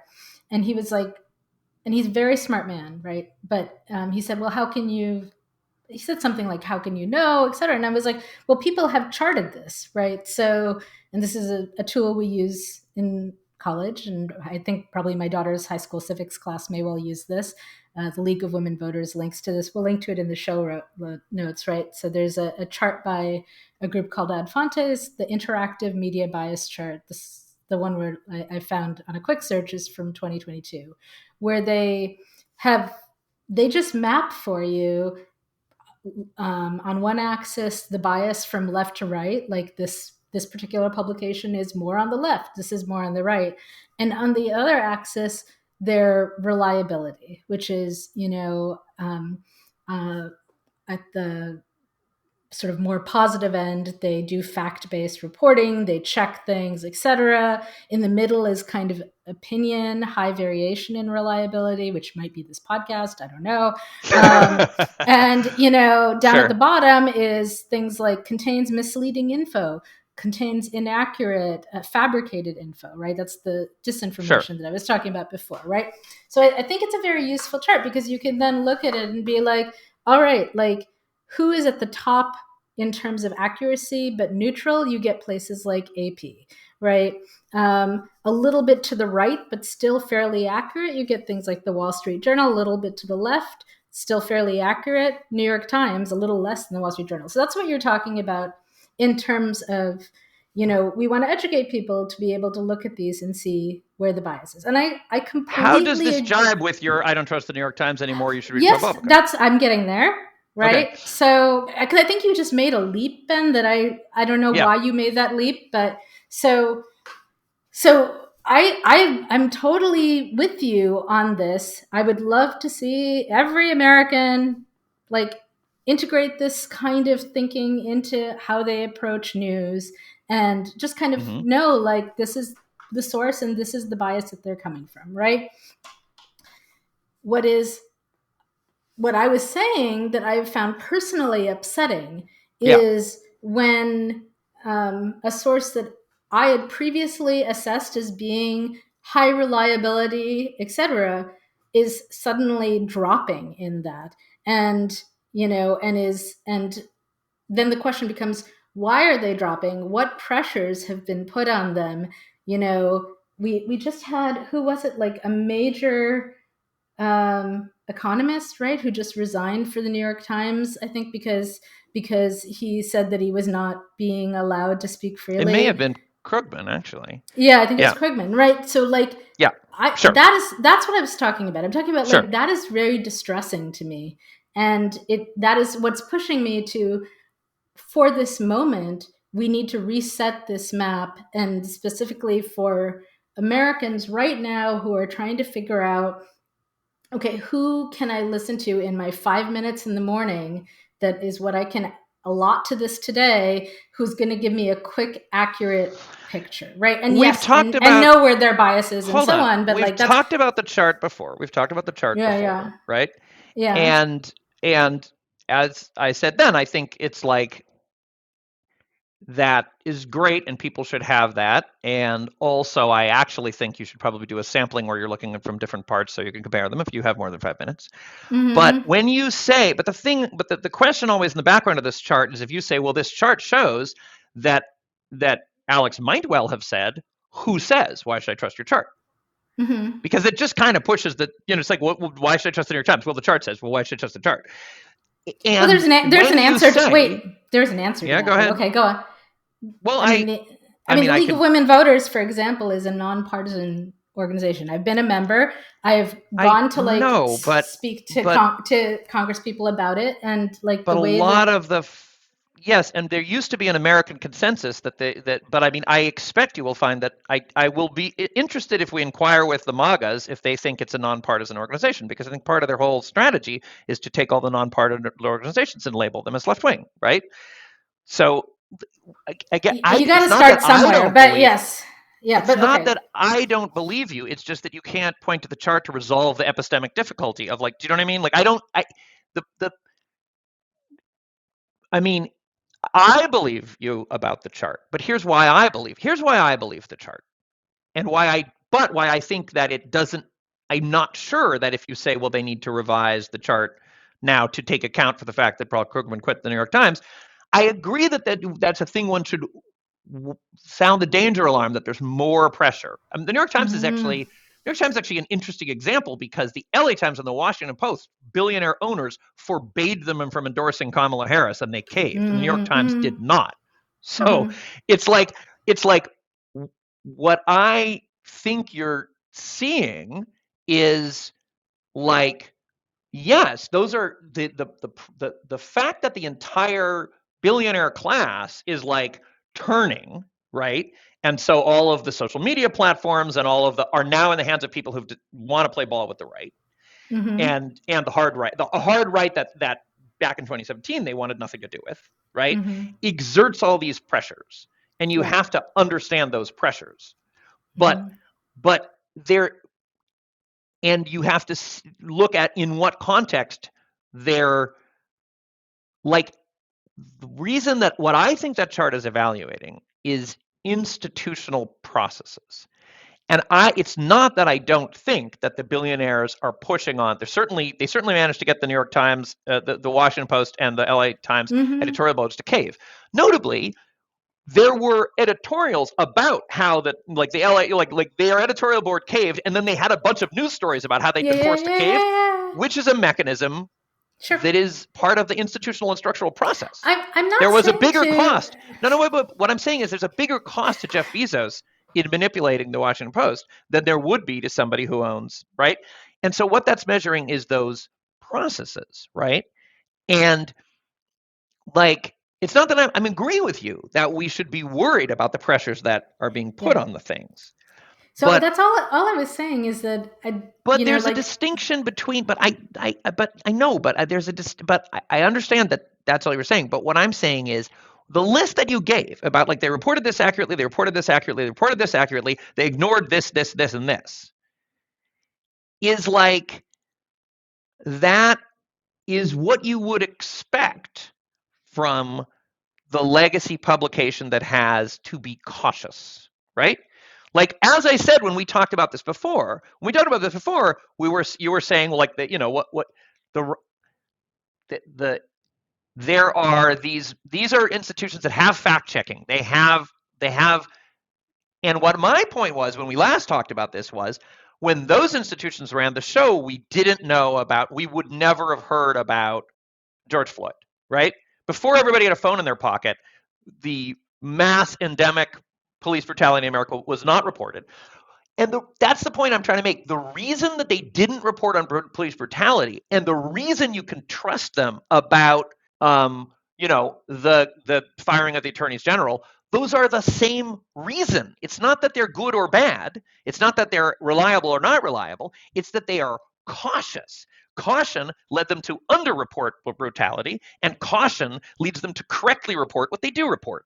And that's like, so you should know that those are the pressures that are put on the source. Do you know what I mean? So I get that caution piece of it. And, I do not expect, I didn't really mean to pick on the New York Times per se. I really said the legacy media. I meant all of them. Yeah. I do mean like the Washington Post, LA Times, etc. Like all of them. I expect them to be slow moving on some things, right? Like that's I understand that. That's fine, right? But there is a difference between caution and this question of, like, are they actually still accurate? Are they actually still, and I'm just saying, anyway, I feel like this has been a long digression. I didn't really mean this to be a whole thing. What I was trying to say is, I would find it, as I'm looking towards tactics, I find it personally useful as I talk to my students to figure out, like, okay, what can I point them to right now? What can I point my friends in the community to if I'm having a potluck, if we're having a book club and people are like, I don't know what to think? It's helpful to be able to say, read Heather Cox Richardson. It'll take you 10 minutes at the end of the day, and it'll give you a good sense of what happened today and put it in a historical context. I want to look up the person that Connor mentioned and take a look at that, and because it sounds like he's great. And that's what I'd like to, one piece of, like, when I think about tactics and, like, what is my role in the revolution, right? It is education. I think more than anything else. Coalition building, yes. Showing up for a protest, yes. Like, put on my coat, go out there.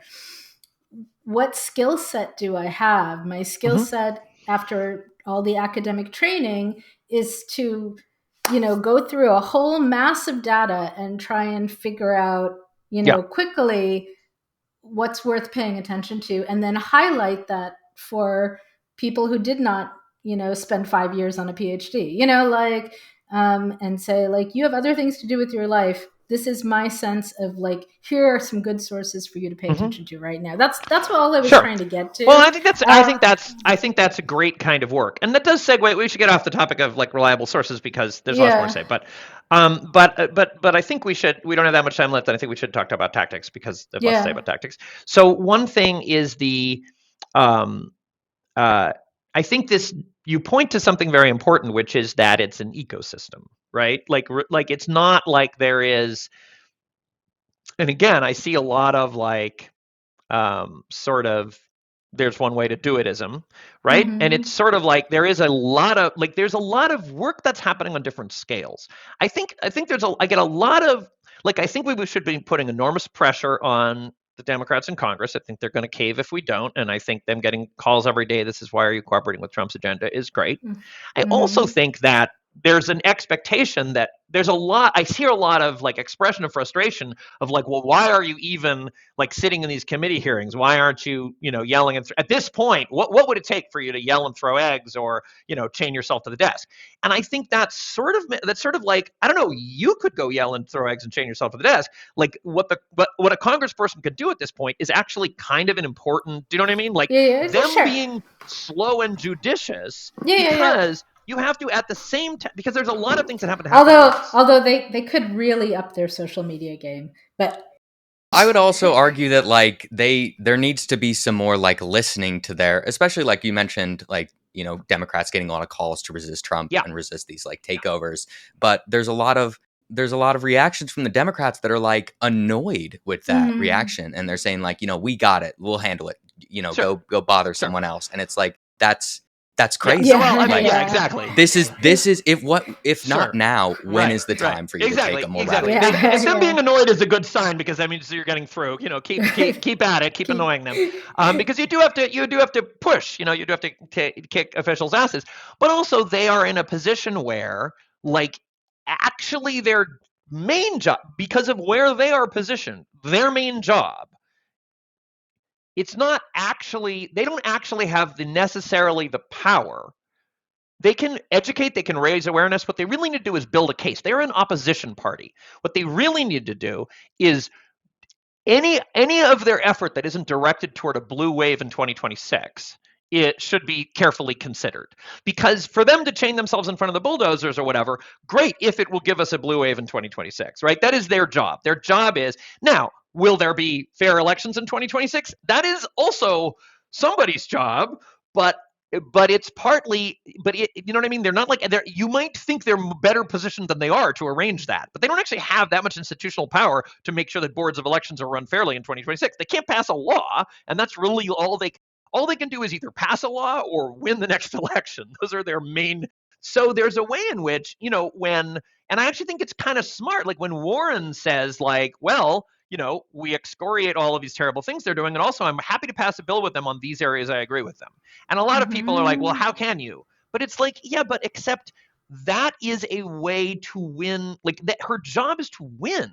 And if she's like, hey, they wouldn't even work me on these things that they say they want to, rebuild infrastructure. They say they want this and they wouldn't even do that. That builds a case, right? And you know what I mean? It's sort of like wanting. There are lots of different levels at which different, a lot of times when they do things that seem, a lot of people need to be working on the right now. Some people need to be working in like immediate harm reduction. I sent out this thing. I don't know if you saw it, this essay in the form of a role-playing game called Survive the Tyrant, which we should link to, which I thought was brilliant. I didn't see it. And it's a really moving document. It's very funny because it's sort of phrased as if it were D&D. It's kind of like got these, but it's really about like what happens if you live under a total autocracy and you are, and you are like, how did people survive? It's an anonymous group of people whose parents and grandparents were in various, I don't know, I'm assuming the Holocaust, Pinochet, Iran, whatever, somewhere, like have lived under autocratic governments. And they're like, these are the things you do. And one of the very interesting insights they had was sort of like, don't multi-class. Like if you are an activist, that is one thing. If you are hiding people, that is another thing. Do not hide people and be an activist. You are putting those people in danger. Yeah. And it was very interesting to read that and think, oh, which class am I? Because instead of being like, oh God, this incredible burden of I should be doing everything. I should be being loud in the streets, and I should be hiding people, and I should be, doing this. And it was like, oh, there are these different like specific character classes. And when I read it, I was like, that's very interesting. In America, I'm kind of in the American world, on the online world, in my English-speaking online world, I'm kind of a half-assed activist, whatever. But what I really am spending most of my time in in terms of their character classes is like community leader. And it made me think about my job at MIGVON differently, where it's like we support each other, and like if somebody needs to hide somebody, like according to this book, and I'm like, this is my playbook now, if you need to hide somebody, you come to MIGVON and say that not very explicitly, but hint at it, and I connect you with someone, and I don't want to know anything about what happens. Yeah, like, well, there's tell me anything. Right. I think it's hard, especially in our hyper individualist society, it's hard to remember that there are so many different forms of resistance. Like, it is not just going to protest or calling your congressman. Like, creating art is a form of resistance. Even just connecting people to who they need to find is a form of resistance. Like, I've been finding so much, I can't say like it's enjoyable to work on this project, but it's like a story with a revolution at its center. And like that for me is also a form of resistance, because like there are many people who read a novel and by the time they finish it have some serious things to think about. It has genuinely challenged their worldview. Yeah, and I think that, and so anyway, that document will link to it. There's some great stuff in there about also nourishing art and like what else, like the fascists want you to dominate your world and think that they are everything, and even in the worst case, they are not everything. Like there still is room. But the other thing I felt about sending out that document after I sent it out was that it does paint this very bleak picture. Like maybe you should just be an archivist, write down what is happening, never show it to anyone. It will be discovered later. Like it is very like in Anne Frank mode, right? And I'm like, the fascism is here, but it's not evenly distributed, right? Yeah. Like if you are in the situation, like many people are in that situation, like you need to hide now, you need someone to hide you now. Like that's a thing that's happening. And also, many people like me are in a position where that would be a massive overreaction. I can still be quite loud, and I can still like be working towards, like they're not gone yet, the democratic institutions. It's not like it's there's a danger of having so much this 1938 analogy that you're not working for the next midterms, because we could fucking win the next midterms. So it's like there's a and by the way, us, as you said, in terms of your skepticism of the Democrats, like winning the next midterms also requires some soul searching on like how is this sort of been running on automatic, and what are we not doing, and how do we lose all these people that we really shouldn't have lost. And I do think that one of the main pathologies on the left that has made the fact that we're not out competing the right is absurd on some level. And one of the problems is that this struck me at the inauguration. And when I'm looking at like Musk and Zuckerberg and all those people, all those stooges on the stage sucking up to great leader, it was that here's the thing about Trump. You can say out loud to 1 million people that he's a dangerous maniac idiot. And as long as you later give him $1 million to his campaign and say that he's a genius, you're back in. Like there's no one-way door there. Like you can always come back to MAGA. It literally happened with Elon Musk. I mean, Donald Trump was like, this man's an idiot, would never survive without me. Yes. I would never want him anywhere near me. And now he's his like little 100%, and Zuckerberg, spy master. And Trump was like, Zuckerberg should be in jail for treason. And then Zuckerberg gave him some money and now he's back in, that's telling. And I think that's kind of true of MAGA in general. You can be like, I believed the libs, but now I'm in. And like, they're like, cool. And we are sadly, a lot of us, a lot of progressive spaces I'm in, not like that. Like if there's 20 things progressives believe and you fuck up and don't believe one of them, there's a rhetoric of like, don't darken our door. And that is like, again, back to Trotsky, like that is no way to run a revolution, because you are, and it's not that those things aren't wrong and that they're not wrong about whatever the thing is that they're wrong about, but like the idea that you elevate somebody being wrong to like this moral, like, well, it's dangerous for us to associate with them. Is a self-image of weakness. Like it's a self-image of like, and I get this a lot. Like, why are these people on your, if you don't prune your friends, like if you're like, you're still friended with this person. Now, I'm not saying in a case where somebody's like clearly at the moment everyone is appalled with them because they're like literally, abusing people or something. That maybe is a different case where it's a kind of boycott. But I'm talking about people who are like, your friends have dumb opinions. You're still linked to your cousin and he's saying that we have too many immigrants. And it's like, yeah, who do you think is supposed to talk to my cousin? Do you know what I mean? Like, which is, again, now I want to frame this. If it's causing you harm, if you are the vulnerable person, yes, sure, of course. If somebody is literally like, if somebody is sea lioning you and in bad faith and attacking you and gaslighting you, and this is like physically you're in a relation, not physically, even online, but like you're in a you have some connection to them and this is actively doing your harm, block that motherfucker. I'm not saying don't block motherfuckers, but I am saying that like a lot of times people who have like me, who have relative privilege, who could be talking to these people who aren't, like, I'm not suffering post-traumatic shock when someone says some dumb shit. I'm just hearing some dumb shit. Like the idea that the correct action is to avoid them is ceding territory that we need to win back. Because actually we need a lot of people who voted for Trump to vote against Trump. We need to really think about winning back those people, not because we agree with them and not because we're going to concede points, but because we're going to check in with them when the park is closed and the VA is closed and be like, how's this working out for you, buddy? Do you know what I mean? Yeah. So I agree. I think, I feel like we've got two big topics here. So what I'd like to propose is that we come back next episode and have, and there are a couple things I want to say about those things, but that's what I mean. It's like, it's two big topics. So I wonder whether we can invite Margaret Killjoy onto the show. And I don't know whether you're familiar with I know Margaret work. Sure. Yeah. And I'll recommend to everybody, what's it? The Lion, what's the title? The Lion and the Lamb is something. Lion will lie down with the lamb or something?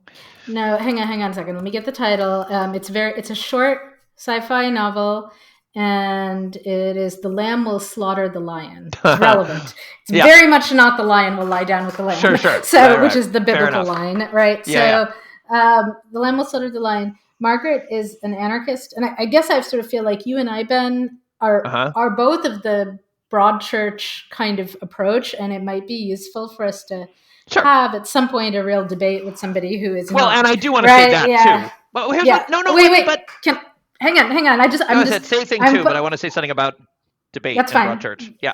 So I'm just saying this may be a larger topic. That's what I was going to say, and then I want to underscore what you said about the roles, because I think you and I fill similar roles. And what I said initially, right after the election, to my students was, I'm not sure what's going on here.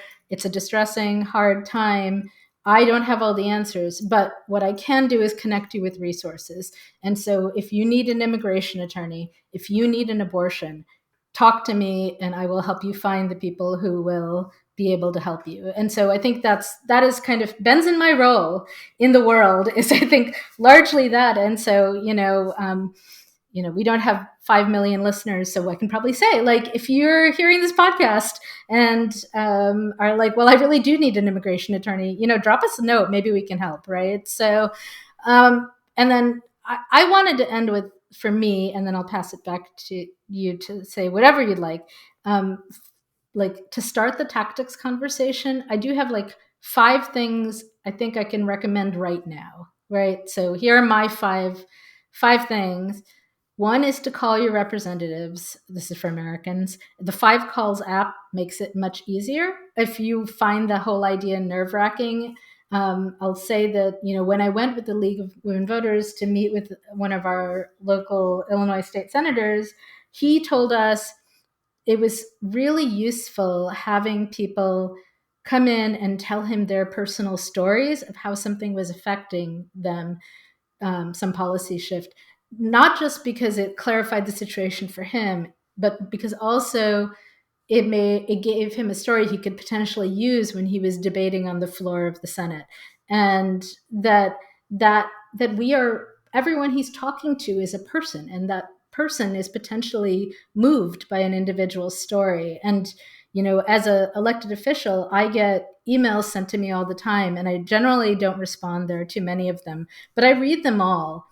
And the ones that are clearly cut and paste, I might count, right? And be like, okay, we had 50 people who felt motivated to cut and paste this letter that one of them wrote, right? More weight goes to the people who wrote individual letters, that it's clearly like they took the time to think and write a letter about why this issue is important to them. So I wanted to just put that out there for the calling your representatives. The other things are faster. 2 is find good news sources. If you are not happy with your news sources, that's the thing to work on. 3, join or start a community thing like a book club or potluck series. Not necessarily with any purpose in mind, but just like a space where you can talk about this stuff. 4, show up for the protests if you can, right? Assess your own capacity, but if you can, it really matters. And 5 is protect your own health and sanity, right? And I think that's really I think that should be important. 1. Yeah, well, so, if you're, yeah. So those are my 5 things.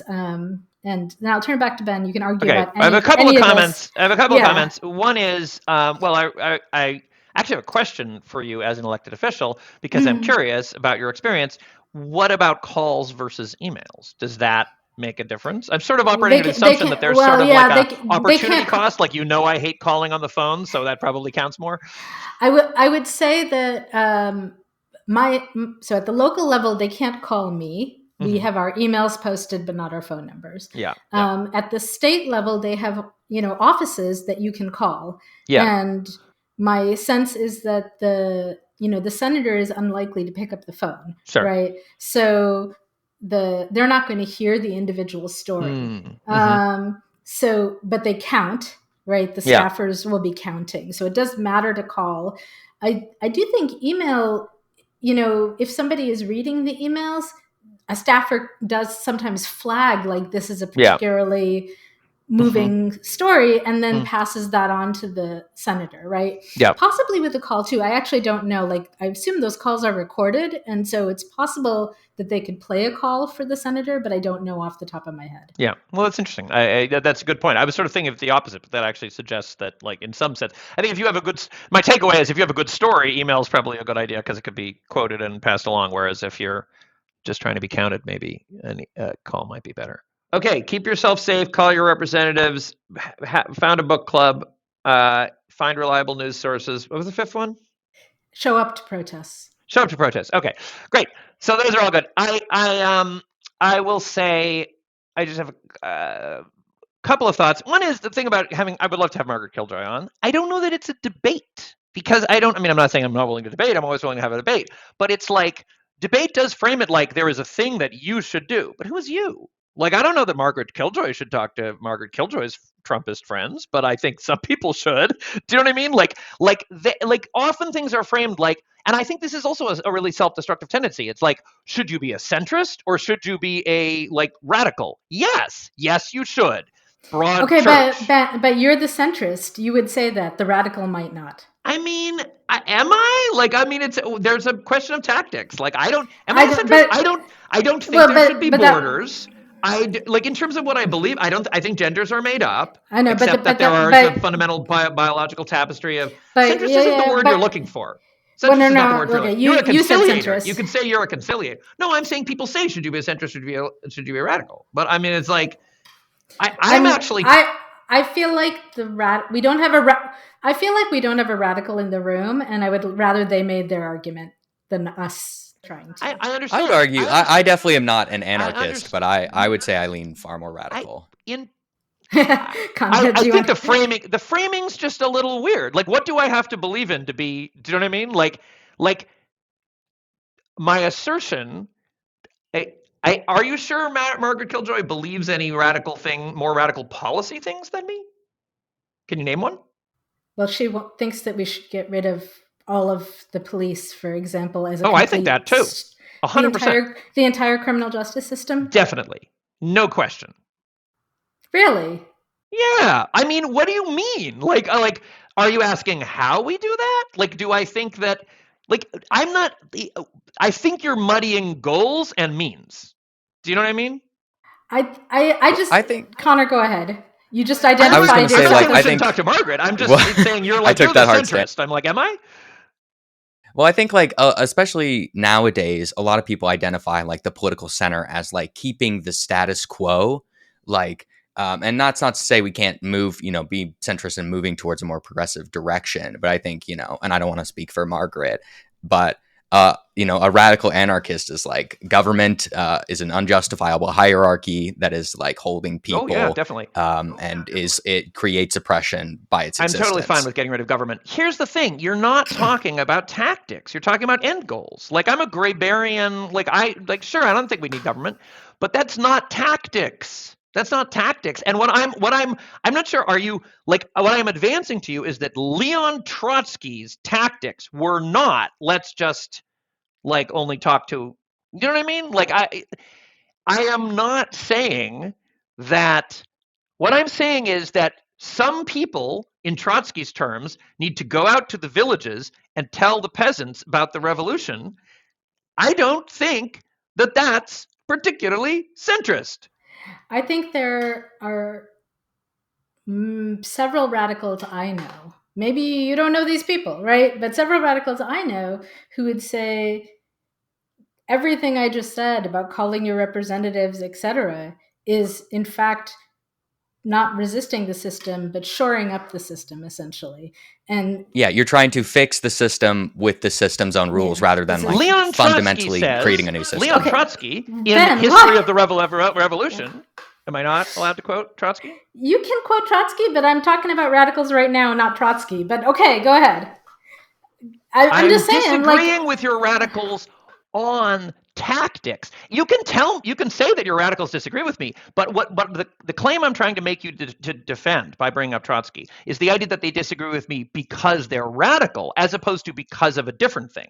Like you're saying that they believe differently because they're radical, but I challenge this if by radical you mean ends, and I'm not sure I would call the tactics you're proposing. Do you know what I mean? Like, I mean, no, I don't. Radical, I mean what? Ends? Like the goal, ends from the Lord of the Rings?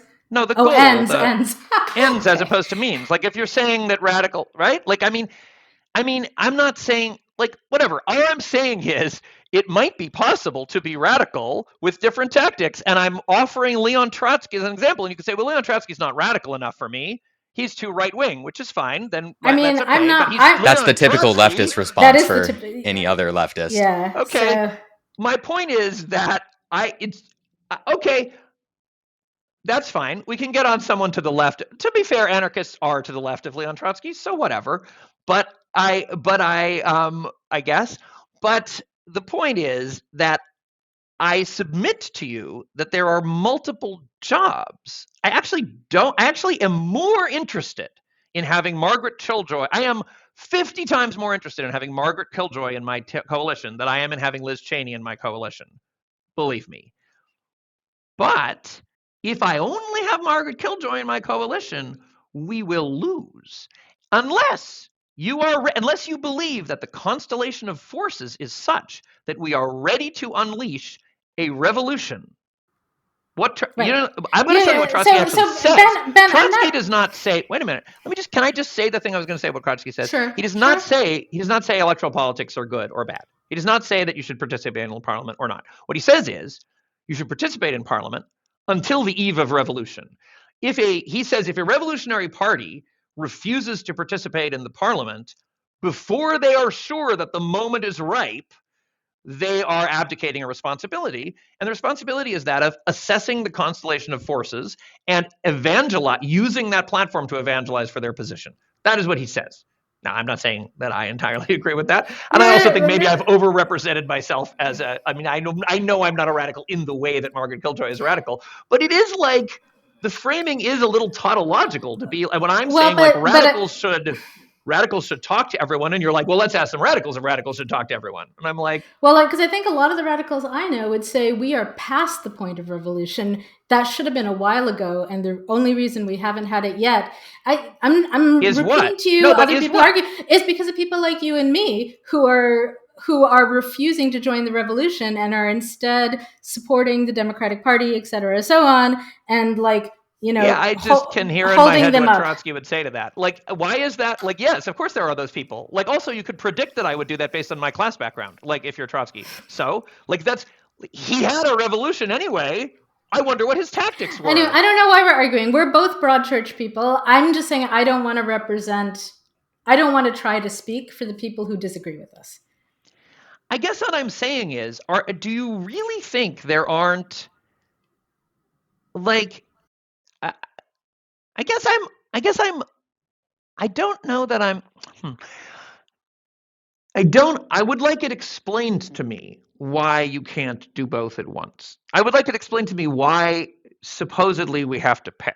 Like, I don't think, I would like it explained, I would like it made the argument that historically it has been effective to, right? Like, as a means of resistance in a historical moment in which autocracy is on the rise. I think it's a very different argument if you're like, well, here we are in like peak social democracy and there's a strong movement towards, left of that. Okay. But like the argument that on the eve of autocracy, like in which autocrats, in which like we're trying to deplatform fascists who have the Oval Office as their platform. Like in that historical moment, the idea that, because let me tell you, in the actual like fascist takeover in World War II, none of the radicals had qualms about working with any of the like. There's this famous duo of Polish women from the Polish underground in World War II.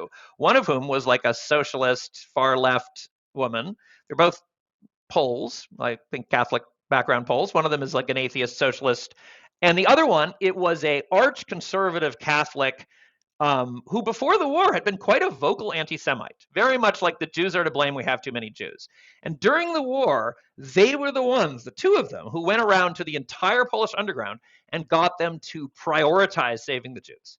Basically, not just prioritize saving the Jews like we will put money towards saving the Jews, but like we will shoot in the head any Pole who rats out a Jew. Like the two of them got that policy in place, which saved a huge number of Jews. And it was because these two women were coming, one of whom was a radical leftist communist, and the other one was the social conservative who were like, Jews are our problem. And the two of them came together and said, you have no, dignity and chivalry as a Pole unless you prioritize saving the Jews. Because this conservative woman was like, I don't like the Jews, but you're not going to fucking murder babies. And like, do you know what I mean? Like, I would submit to you that active resistance to fascism actually requires, like, I don't know, like, I don't think you can be like, our little sliver should have won if only everyone had listened to us. I don't think that's a super tactic. And I'm not again, I don't know why you mean. What I'm saying is, I am not saying don't throw Molotov cocktails through windows. If you're reading me as saying you should just call your representative and not throw Molotov cocktails through windows, I am not saying that. Maybe you're construing my broad church as being like broad church, so the anarchists should shut up and calm down and wait a minute while us centrists handle it. I'm not saying that. All I'm saying, if Margaret Killjoy throws some Molotov cocktails. Sounds good. Bring it on. I think the question is, that's not what I think you're saying, but I think some of the people throwing Molotov cocktails would be, fuck you, Ben. Why are you not throwing Molotov cocktails with me instead of shoring up the other side? Right. And that's my point. That's all my point is. I'm not arguing that. I don't agree with that. I'm just saying I don't want to erase the fact that is a strongly felt political position that has some meat behind it, I guess. That is. I think it just. I think maybe sometimes I would agree with that. I feel like part of the problem. This is always a problem when you're representing an argument that you don't believe. You're just representing it on behalf of Margaret Killjoy, because it's like it probably depends on a case by case basis. I'm not saying there are never moments where it's like, oh, okay, well, this support for this is right. Like I'm not saying right. Like because sometimes like a common tactic is to be like, we are here we are on the left, and we're going to defect from the centrist left party so that they will lose, so the right will take over, and to teach them a lesson so that they will move next left time. And sometimes that's a good idea. I don't know. But like, is it a good idea right now? Do you know what I mean? What is, like, I think it depends, is what I'm saying. I think it depends tactically on where you are. And really what I'm saying is like, assess the constellation of forces in Trotsky's language. Like, do you know what I mean? Like, I feel like I say this a lot, that it's like, well, this is the principled, like, you need to do this because it's good in general, as opposed to this is the tactical move now.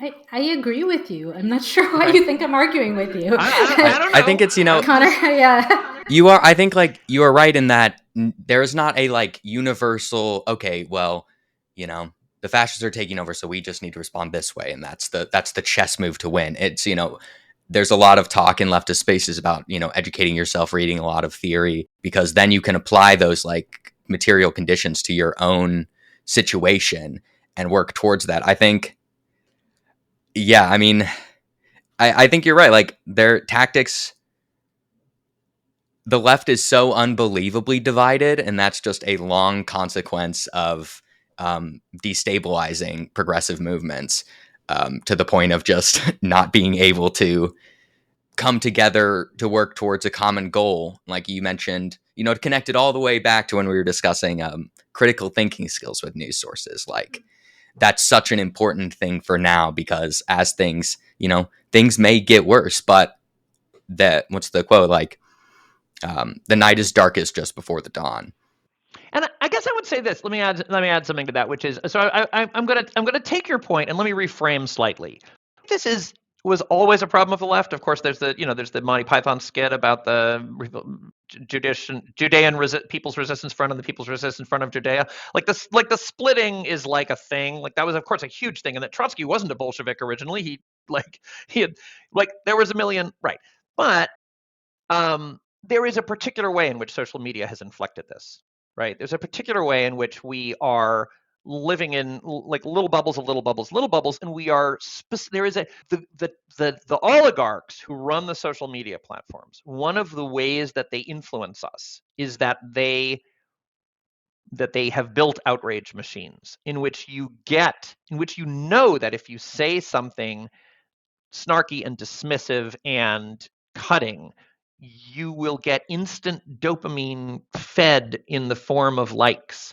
And if you say something that's more like an inquiry of a beginning of a wondering whether, and like there's some kind of interaction and growth and we're not sure what the other person will say, no one will see it, right? And the fact that so many people now live so much of their time in that space, which is not neutral. It's not the blogosphere of 2006 where you just typed words and they were posted by HTTP. It's like tuned and harnessed so that if you are pissing people off in a funny way, that is magnified. And if you are trying to understand each other, that is muffled. Like, everyone lives in that space all the time. So I don't particularly care, like, what your lens is on the political spectrum. And if you're like, I don't talk to anyone who's not like the most leftist Sandersite is the farthest right I will go, that's fine. Whatever it is, like, it's the same mechanism, really, that, like, if you get as broad a sweep as possible of people that you're willing to talk to, like, you want to build what the muscle of, like, we don't agree but we are in coalition is a really important muscle. Even if we're only talking about among anarchists, it's fine. You can apply this just among your anarchists. But, like, the muscle of, like, I don't agree with you, but let's work together on this, is like something that Elon Musk and Zuckerberg's machines that they built is trying to diseducate you from, right? And that is really what I'm saying. I'm not particularly attached to where on the political spectrum, whatever. I'm just saying, and as per your book club thing, I mean, this is a little bit away from the, like, what would the radicals say conversation. But the thing about the other thing about the book club thing is, I will say, it's Migvan is like where I'm doing a lot of my work. And something that I feel is really precious about Migvan and the synagogue that I help run for new listeners, and is feels like a bulwark against so much of sort of what the internet and the world is doing to everyone, is that it is this space that is not, like, it's this heterogeneous space, right? And there's people who have very different opinions, and they're connected together by, like, because the kids play together and stuff. And that is a space of potentiality where, like, people can learn from each other. And the And I think there's a way in which this kind of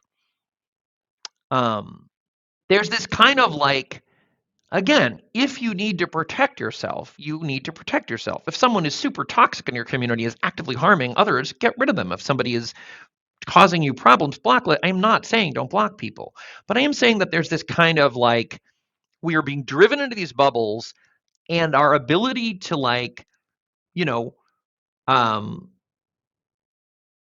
like it's like we're selling ourselves short. It's like we're saying, if I were to get into this conversation with somebody who doesn't agree with me, I would definitely be the one who is debased, who would fall short, who would find my. Like, are you sure? Maybe they'd end up agreeing with you. So Do you know what I Ben, mean?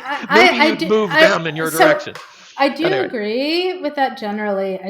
I want to highlight though, I feel like I see this a lot in Oak Park and political circles, right? Where you get a bunch of people saying, we should be able to have calm, civil conversations about things we disagree with. These leftist people are too rude, they're too radical, they're too loud, they're too angry. I realize you're not making that argument, right? But I just want to kind of point out that it's easier to be asking for, let's build a space where we can disagree with each other and still work together if you are not currently under threat, Of right? course. And so I think And also the people I know, and also where you are not currently under threat, because it's right? not like I'm not under threat. So I'm not saying anything about you personally. I'm saying as a general principle, right, is that, I think we just have to be a little careful not to, I don't know, I think it can come off kind of lectury a lot of the time when people are like, you are, you're holding a line about, I don't know, defunding the police or whatever it might be. And we want to like have a calm conversation about it. Why are you so angry? This is like something that came up locally, right? And well, the people who are wanting to have a calm conversation have a very different take on the police in their lives than the people who are like, the police are the ones killing us, right? And so yeah, I think I don't know. That is the challenge to the coalition building. But yes, yeah. Well, so, I think that is a place. I guess I think tone policing is toxic for coalition building, right? Like, I think that's exactly what you're talking about. Yeah, but I didn't really want to get into the tone policing per se. I know I started with that. I mean, you're talking about calm, right? So, like, I know, but I'm talking about. But even calm is really not the word. Like, it's more like they want us to. You describe yourself and your sisters as yelling at your dad. I know. Hang on, let me finish. Let me read. I don't want you to sidetrack onto tone policing because that really is not what I wanted to talk about. So what I was trying to say is that the stakes are different for different groups. And when one group is saying we can coalition build even though we disagree and we can have discussions and find our points of differences, that's just much easier if you generally feel safe in your life than for people who don't. That's all. That's what I was trying to say. It is definitely much easier. Yeah. So. The context I was bringing is a synagogue where we have, where a lot of people are upset that the guards outside are not armed. Right. And like one of the hostages who was returned in the most recent, like, as this ceasefire, the second ceasefire just started, one of the first 3 hostages who came back is like a relative of one of our members. Like, yeah, we never go in there without thinking about being blown up, right? So right. Yes, of course. But like, it is, you have to take care of yourself and put yourself first, right? You have to make sure you are safe. But there is a way in which the more danger you are in, the kind of more incumbent upon you it is. And this comes up, right? Because of course I'm talking about within Migvan, but of course, like, there is also the question of like beyond Migvan. And like, I don't know, like, yeah, should we coalition build and go talk to the Muslims in Basel? I'm like a yes, because guess what?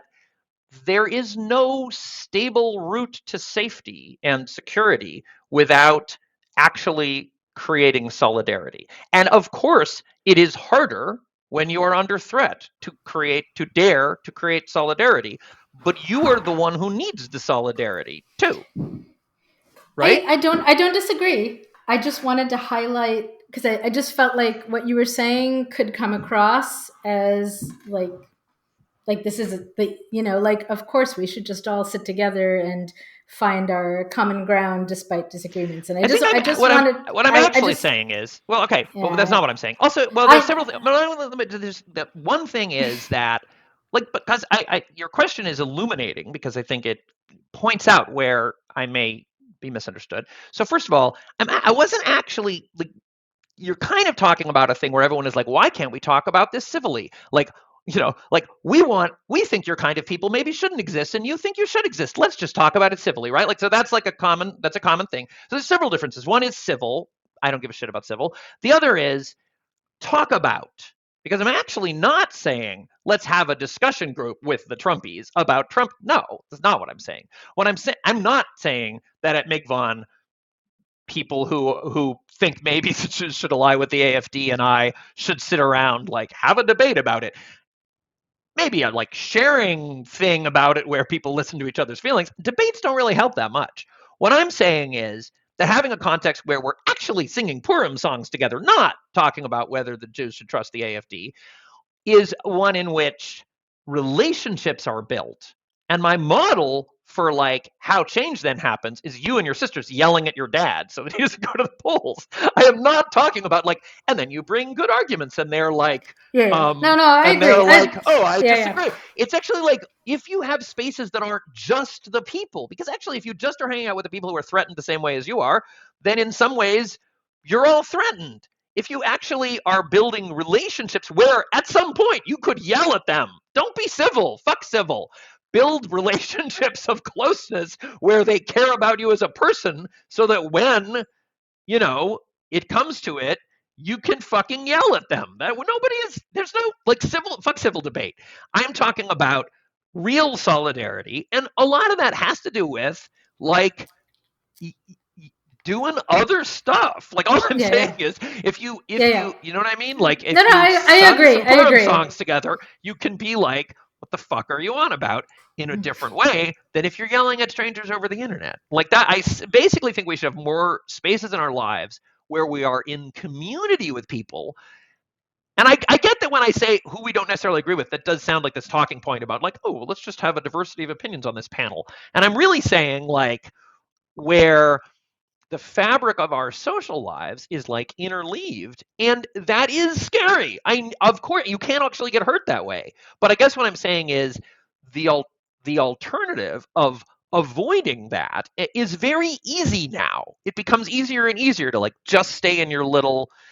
And I'm not saying like, why can't you? I'm saying like that is dangerous for us. It is and this comes up a lot in the Jewish world. Like, there's a real tendency to be like, we just will only talk to us. And I'm kind of like, there is no safety in that. There is no safety in like, we'll just hide and only talk to us and maybe they won't notice us. Yes, and we are more at risk if we talk to the Christians who run Switzerland, like, yeah, there's going to be microaggressions, you know, but like that, the only safety is in building the kind of deep relationships you're going to actually call people on shit, not civil anodyne discourse. I agree. Okay, I think we should wrap. I think we've mostly gotten to the end. I want to note that our guest speaker today has been Connor Nevitt, who is our producer of the show and managing director at the SLF, and a 20-something. So has a different perspective. And I do feel like we ran over you a couple times, Connor, so I want to put a little space here. If you have any closing thoughts you want to add. My only closing thought is I read about a study in which they were looking at union and administration negotiations and found that they came to a resolution something like at least 40% faster on average if there was food. And so that is my recommendation Yes. to you, is that food, like singing, food is bonding. Mhm. So feed each other and Yes. eat together, right? It Yes. reminds you Very that you're true. human. So that's my To last bring note. up just one note on that Mhm. about the science fiction and fantasy related, I just shout out, I just was on another podcast called A Meal of Thorns, which is a cool podcast in which we were talking about Elemental Logic series. And there's a character in the Elemental Logic series who's not in the first book, but who's a cook, Garland. And it's a brilliant, every time you're in Garland's POV, Garland is always, and it's very explicit in the text that it's almost a magic power that Garland can cook food that's so good that people like stop fighting stupidly and actually solve the problem. Like Garland keeps serving things at the right time, and it's kind of like just as magical as the people who can move stone, be stone benders or whatever. Yeah. And Connor, can you throw in the show notes? I think I did a post a week or so ago about like books in science fiction fantasy that I think are like helpful for this moment. So one of them was Margaret Killjoy's book. So if you search my feed for that, it should come up. Another is Victoria Goddard's The Hands of the Emperor, which I just read, which is all about it's kind of funny, like much of the series is sort of fan fiction-y, lots of emotional relationship talk, which I enjoy. But the first book in particular is how like quiet hard work as a public servant eventually like saves the day and like really tedious boring sitting in meeting stuff. Yeah. And it was very satisfying from someone who does politics but really like finds it hard to sit in the boring tedious meetings. I have ADHD. This is very challenging for me, but it's important. And anyway, that was a really, I don't know, I found it a very comforting book to be reading at this moment in time. And there's been a huge like agents have been saying right now, like that they can only sell comfort reads, right? Which I think is fascinating. That's like, and that probably won't last, but in this particular moment, that's what people are looking for. Anyway, we'll link to some books in the show notes. Connor, do you have final thoughts?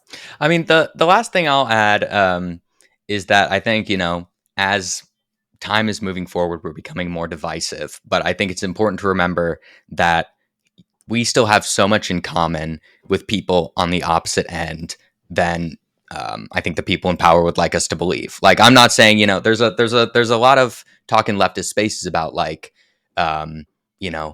everyone has the potential to change. Everyone does. Not everyone will do it, but everyone does. And, people like, especially, I'm more far left, like people on the far right. There's plenty of people in America that are very conservative and still struggling just as much as I am to pay their bills and to survive. And I want them to have free healthcare. I want them to have these workers' rights and benefits. But until that day that they take a hard look at themselves and say like, oh, I need to change some things about themselves, I can't really, you're working against yourself. Yeah. Have we talked, I'm guessing we haven't since Connor's been around. Ben, have we talked about Barth and Myth on the Left on this show? Maybe. But I'll just it's briefly, been a while, so go ahead. I'll briefly just summarize. Maybe in the show notes we'll find the. It's like a page and a half essay that he published in like a newspaper, right? It's like meant to be generally accessible. Some of his theory stuff is more dense, but I love Barth.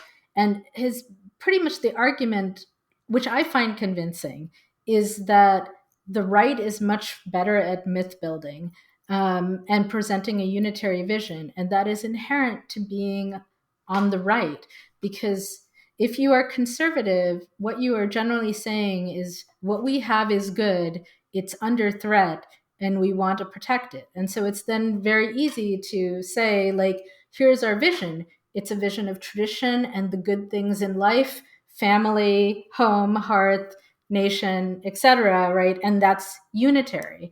And you can kind of all come behind that and build a mythology. Whereas for the left's basic thing is generally going to be what we have could be better.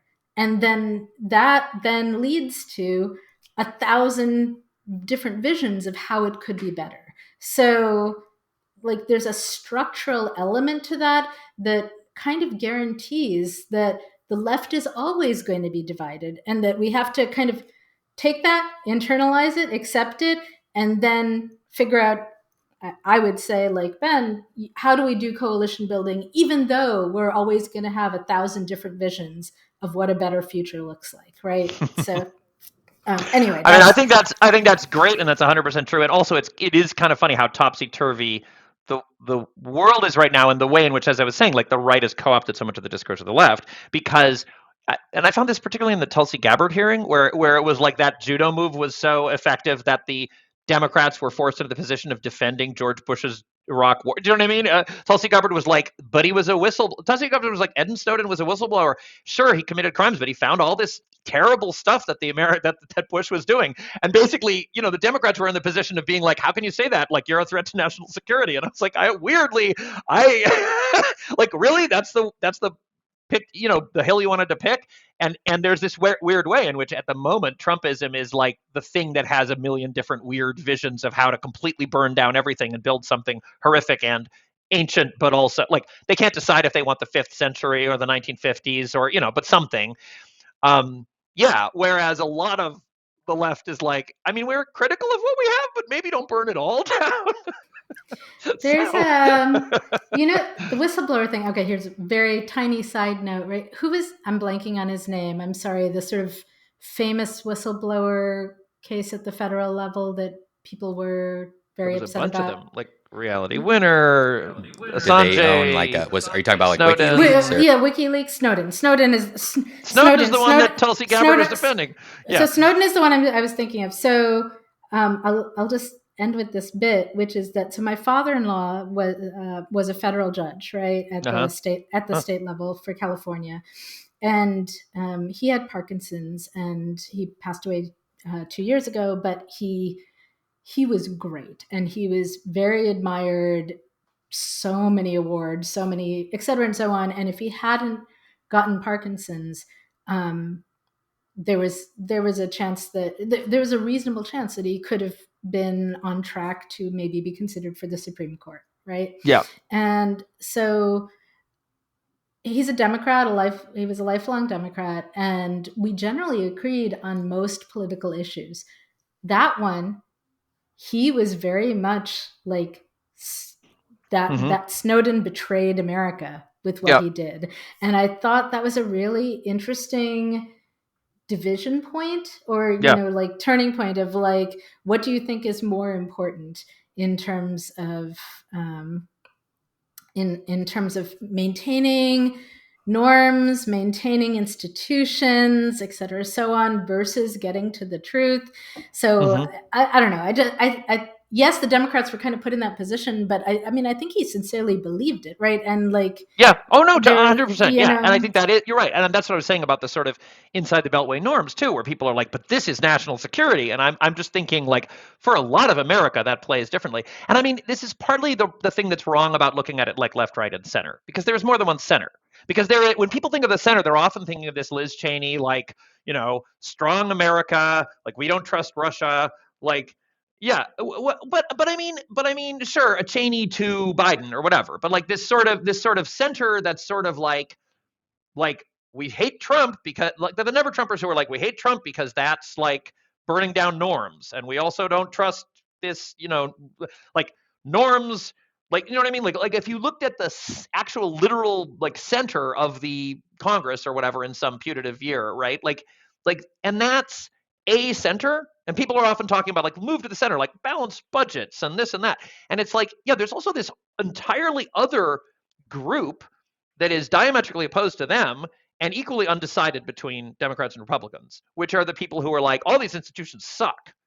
Like, who's going to burn them down faster? Like Trump Sanders voters, right, are like totally different than like Romney Biden voters, right? Like, and those are like, it's like there isn't a center. There are like a lot of axes, and there's a lot of and I do feel like the establishment Democrats like think often their instinct is like, we need to move towards the Liz Cheney center, and it's like that. I don't know if you get more people like, do you know what I mean? Like that was sort of I'm not armchair quarterbacking. I think Kamala did a great job with the hands that she was dealt. She was nominated late with a fractured, you know what I mean? Like, it was hard, but in a hugely anti-incumbent year. I'm not nitpicking, but there was this instinct to be like, show America, like, Trump is so unacceptable because look, we're allied with all these sort of, like Dick Cheney's goddamn God, or even he. And I think for a lot of America, that's the Joe Rogan super disaffected, like, let's burn everything down America, which is not super, like, a lot of those people aren't like dogmatically right. Like, they could easily go Sanders. Like, they're in play, but they just don't trust anything they read. And they, you know what I mean? Like, it's easy to capture them by this anti-establishment rhetoric, and often the Democrats are kind of playing into the hands of the right by being like, no, institutions are important, and Right. I don't know. I mean, they are. My sense of a lot of a lot of working class Republican voters, my sense of things, and not an expert, is that they feel that they've gotten screwed over by the government. They have a base assumption that the government is corrupt. I think that's a real difference, right? And so and so they have no trust that the government can do anything to help them, or will do anything to help them. And so it's, if that's your base, like, axioms, then yes, less government is clearly like the correct result out of that, right? Like, if you assume that, right? It was interesting when I think about Kamala Harris picking Tim Walz as her VP. Mm-hmm. I feel like he almost won it for her, right? Like, because his approach, he had a great. Yeah. It's a approach that is resonant to a lot of people. And last summer I taught a science fiction novel workshop in Racine, Wisconsin, which is a pretty white, pretty conservative overall part of the country. And I had a couple, like, usually I'm hanging out with sci-fi writers and lots of liberals, lots of progressives. Many of the people at the workshop were seniors who were writing their novels after retirement. And I assume many of them were Republicans, right? So there were some awkward political conversations at various points. But I remember at one point I said what I think is true, right? My take on it is that most people want to be able to raise their families in safety. They want their kids to do better than they did. They want to feel like they're financially stable, right? Like, there are these kind of like base things, and that the different parties may disagree about like how we get there. But I think our goals are the same. We actually want the same things. We just disagree about how to get there. And what I thought was interesting was a bunch of people kind of came up to me afterwards and was like, I've never thought about it that way. Uh-huh. And, I kind of like your kind of politician. And it was fascinating, right? I was like, so I was... Kind of what I'm saying. It's kind of what I was saying. Like, it's this is right. Well, that's the thing. Like, we have this. Like, if you're only on Facebook, you have the image that if you go to them, they'd be like, "Fuck you, lib." But actually, you go there and they're like, "Maybe I should vote for Marianne." Like, it's maybe that's not as hard really as we think. Yeah. No, we're not really that far apart, right? Which is what Connor was saying, right? Like, we disagree about tactics, and maybe one of us is more right than the other. I don't know, but I want my neighbors to be safe. Sure. I think they want me to be safe. That was very Walzian, and it's very Obama. Very, and it was, and that's it was a tremendously effective rhetoric, for Obama. He's like the barbecue dad. And to bring it back to Star Trek, this is on Strange New Worlds, right? When you have the captain in his, I know you're not a Star Trek person, but like the new captain is like, they have scenes of him like cooking for the command crew in his apron. Like, he is barbecue dad, right? He is, and it's clearly like that is the kind of captain he is like, I'm the dad who's going to throw the neighborhood potluck, Again, regarding these sort of like anti-establishment instinct people who we lost, like, I've been, listening to various things about this, and I feel like, that people used to talk a lot about these Obama-Trump voters. And it's like there were a lot of ways in which a lot of people did in fact believe like those people who were, it was unlikely. Like Obama originally took off because he won the Iowa primary. Like he actually was trailing in support from people of color until he won the Iowa primary. Because most people, my assessment is that most people of color in America were like, they're not going to vote for it. White people are going to vote. This is just throwing away my vote. And then once Right. Ohio was super white, and once it backed Obama, everybody was like, well, maybe he could win. And then Yeah. he took off steam. But I think that a lot of those people kind of believed this sort of like, we all want the same thing. And then in fact, a lot, not entirely Obama's fault. There's a lot of inertia if you do follow the norms of the government, but a lot of times it didn't deliver in some way, right? Like it's like I mean, now again, it's like counterfactually, like I think he did a good job recovering from the 2008 crisis. Like it could have been worse, but people sort of had this grandiose idea of hope and change, of what would actually, like, the mill would come back and we would have decent health care and whatever. And a lot of stuff got like intentionally undermined by the Republicans and blocked, and like nobody worked with them. But like a lot of the reaction where these people ended up now on the hard right, some of them fuck them because they are fundamentally fascist at heart, and some of them are like, well, that didn't work.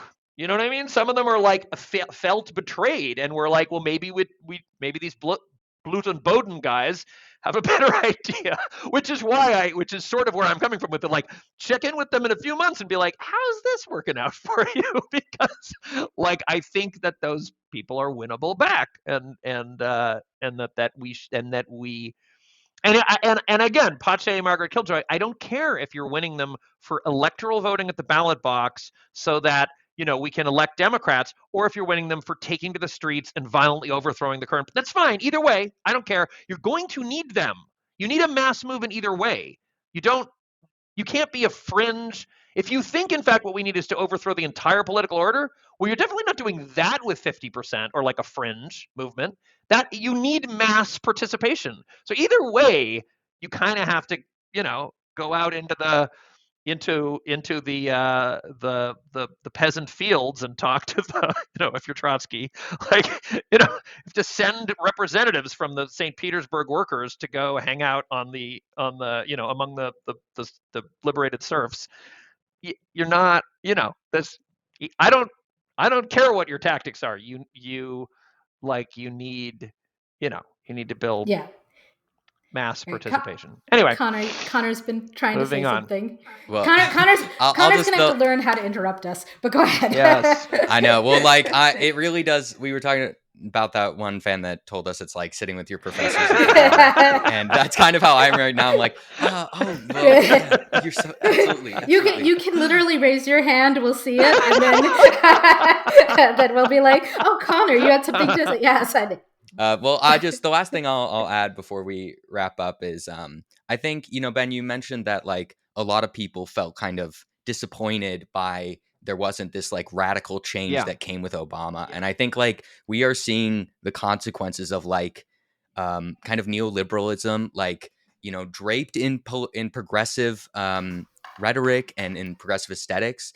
And so now we're seeing all these people who associate neoliberalism with progressivism and say like, well, the whole thing doesn't work. Yeah. We need to move more to the right. Obviously, we're not going to investigate what maybe went wrong with what led us here. More of like, okay, that doesn't work. I mean, you see it throughout the world. Like there was a rise in far right leaders getting power in countries. Like I think a lot of people just feel so failed by a system that has, I don't want to say pretended to care, but has not done any, like, has not improved their material conditions enough for them to feel like it is the solution. Yeah, and not just not improve their material conditions, but the massive concentration of wealth. Like what's happened is, and part of this is technological, but it's like there was sort of a consensus about how to manage the economy and sort of like, I don't know, keep inflation from going too high, whatever.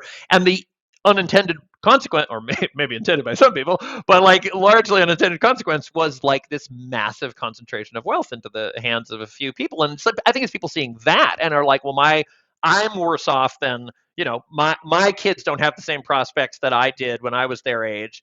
And like what there was this giant sucking sound where these few, and because it's dramatically different than even when I was a kid, like the amount of wealth commanded by a very small number of people. And that is, so like that's so that is I think the trap of people of it's like on the one hand you got to be like, let's not some of these things are important. The separation of powers is important. The idea that a an independent civil service is a power. Like the solution to this is probably not like an autocrat with a spoils system and like the ability to assassinate his enemies with impunity. That doesn't sound like the solution. And yet, like when defending these institutions, to not fall into the trap of being like the institutions are fine, there's nothing wrong with them. What do you mean? Like because they haven't kept like this enormous disenfranchisement of most people and lowering of their material conditions from happening. So clearly, they're and having to do both at once of like defending the bare bones infrastructure of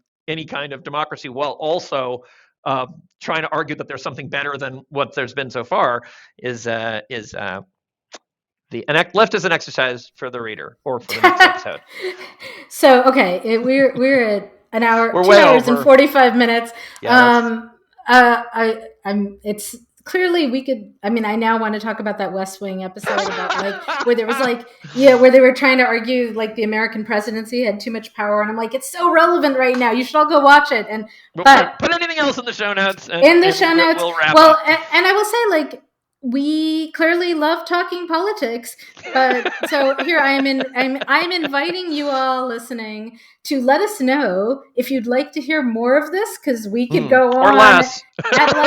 or less. Right, this was science fiction fantasy. If you're like, please go back to talking about go back to the book, point of view, etc. Yeah, so like let us know. But if there's anything specific you'd like us to talk about, I would love to hear that too. Right. So if there's if you're like, okay, fine, build a broad church. What do I do next? Right. Let's talk about that. You guys we want to hear about the financial stuff. We'll bring on a finance person, right? Like, I was thinking like, I don't really know enough about the finance piece of it. Like maybe we should get Alex on the show. I've been a little afraid to ask him. Or Paul Krugman. He's not working at the New York Times anymore. Yeah, that's right. I've been a little afraid to ask Alex, like if he knows Musk, because he might. And I'm God. Yeah. So I'm like, you're like, do you party with these people? What do you think of this? So anyway, I will ask him. I'm going to see him next week, and then we'll find out. So wish me luck. But he is in favor of a wealth tax, so that gives me hope. I think that's it. Any last good idea. notes? Yeah. Okay. All right. Okay. This has been Mohanraj and Rosenbaum and Nevitt are humans. For how much? Hang in there. See? Yeah. Be angry. That's right. Yes. Take care of each other. Yeah. Yeah. Absolutely. Okay. Thanks, everybody. Hey, humans. Don't forget to follow, like, and subscribe on Spotify, Apple Podcasts, and more so you don't miss future episodes of Mohanraj and Rosenbaum Are Humans. Leaving us a good rating also helps us reach a wider audience. If you want to reach us directly to ask questions or continue the conversation, you can email us at mrah@speclit.org. This podcast is hosted by Marianne Mohanraj and Benjamin Rosenbaum. Editing and show notes by Connor Nevitt. Music composed by Thor Bremer, and cover art by Stephanie Bailey. Thanks for tuning in to Mohanraj and Rosenbaum Are Humans.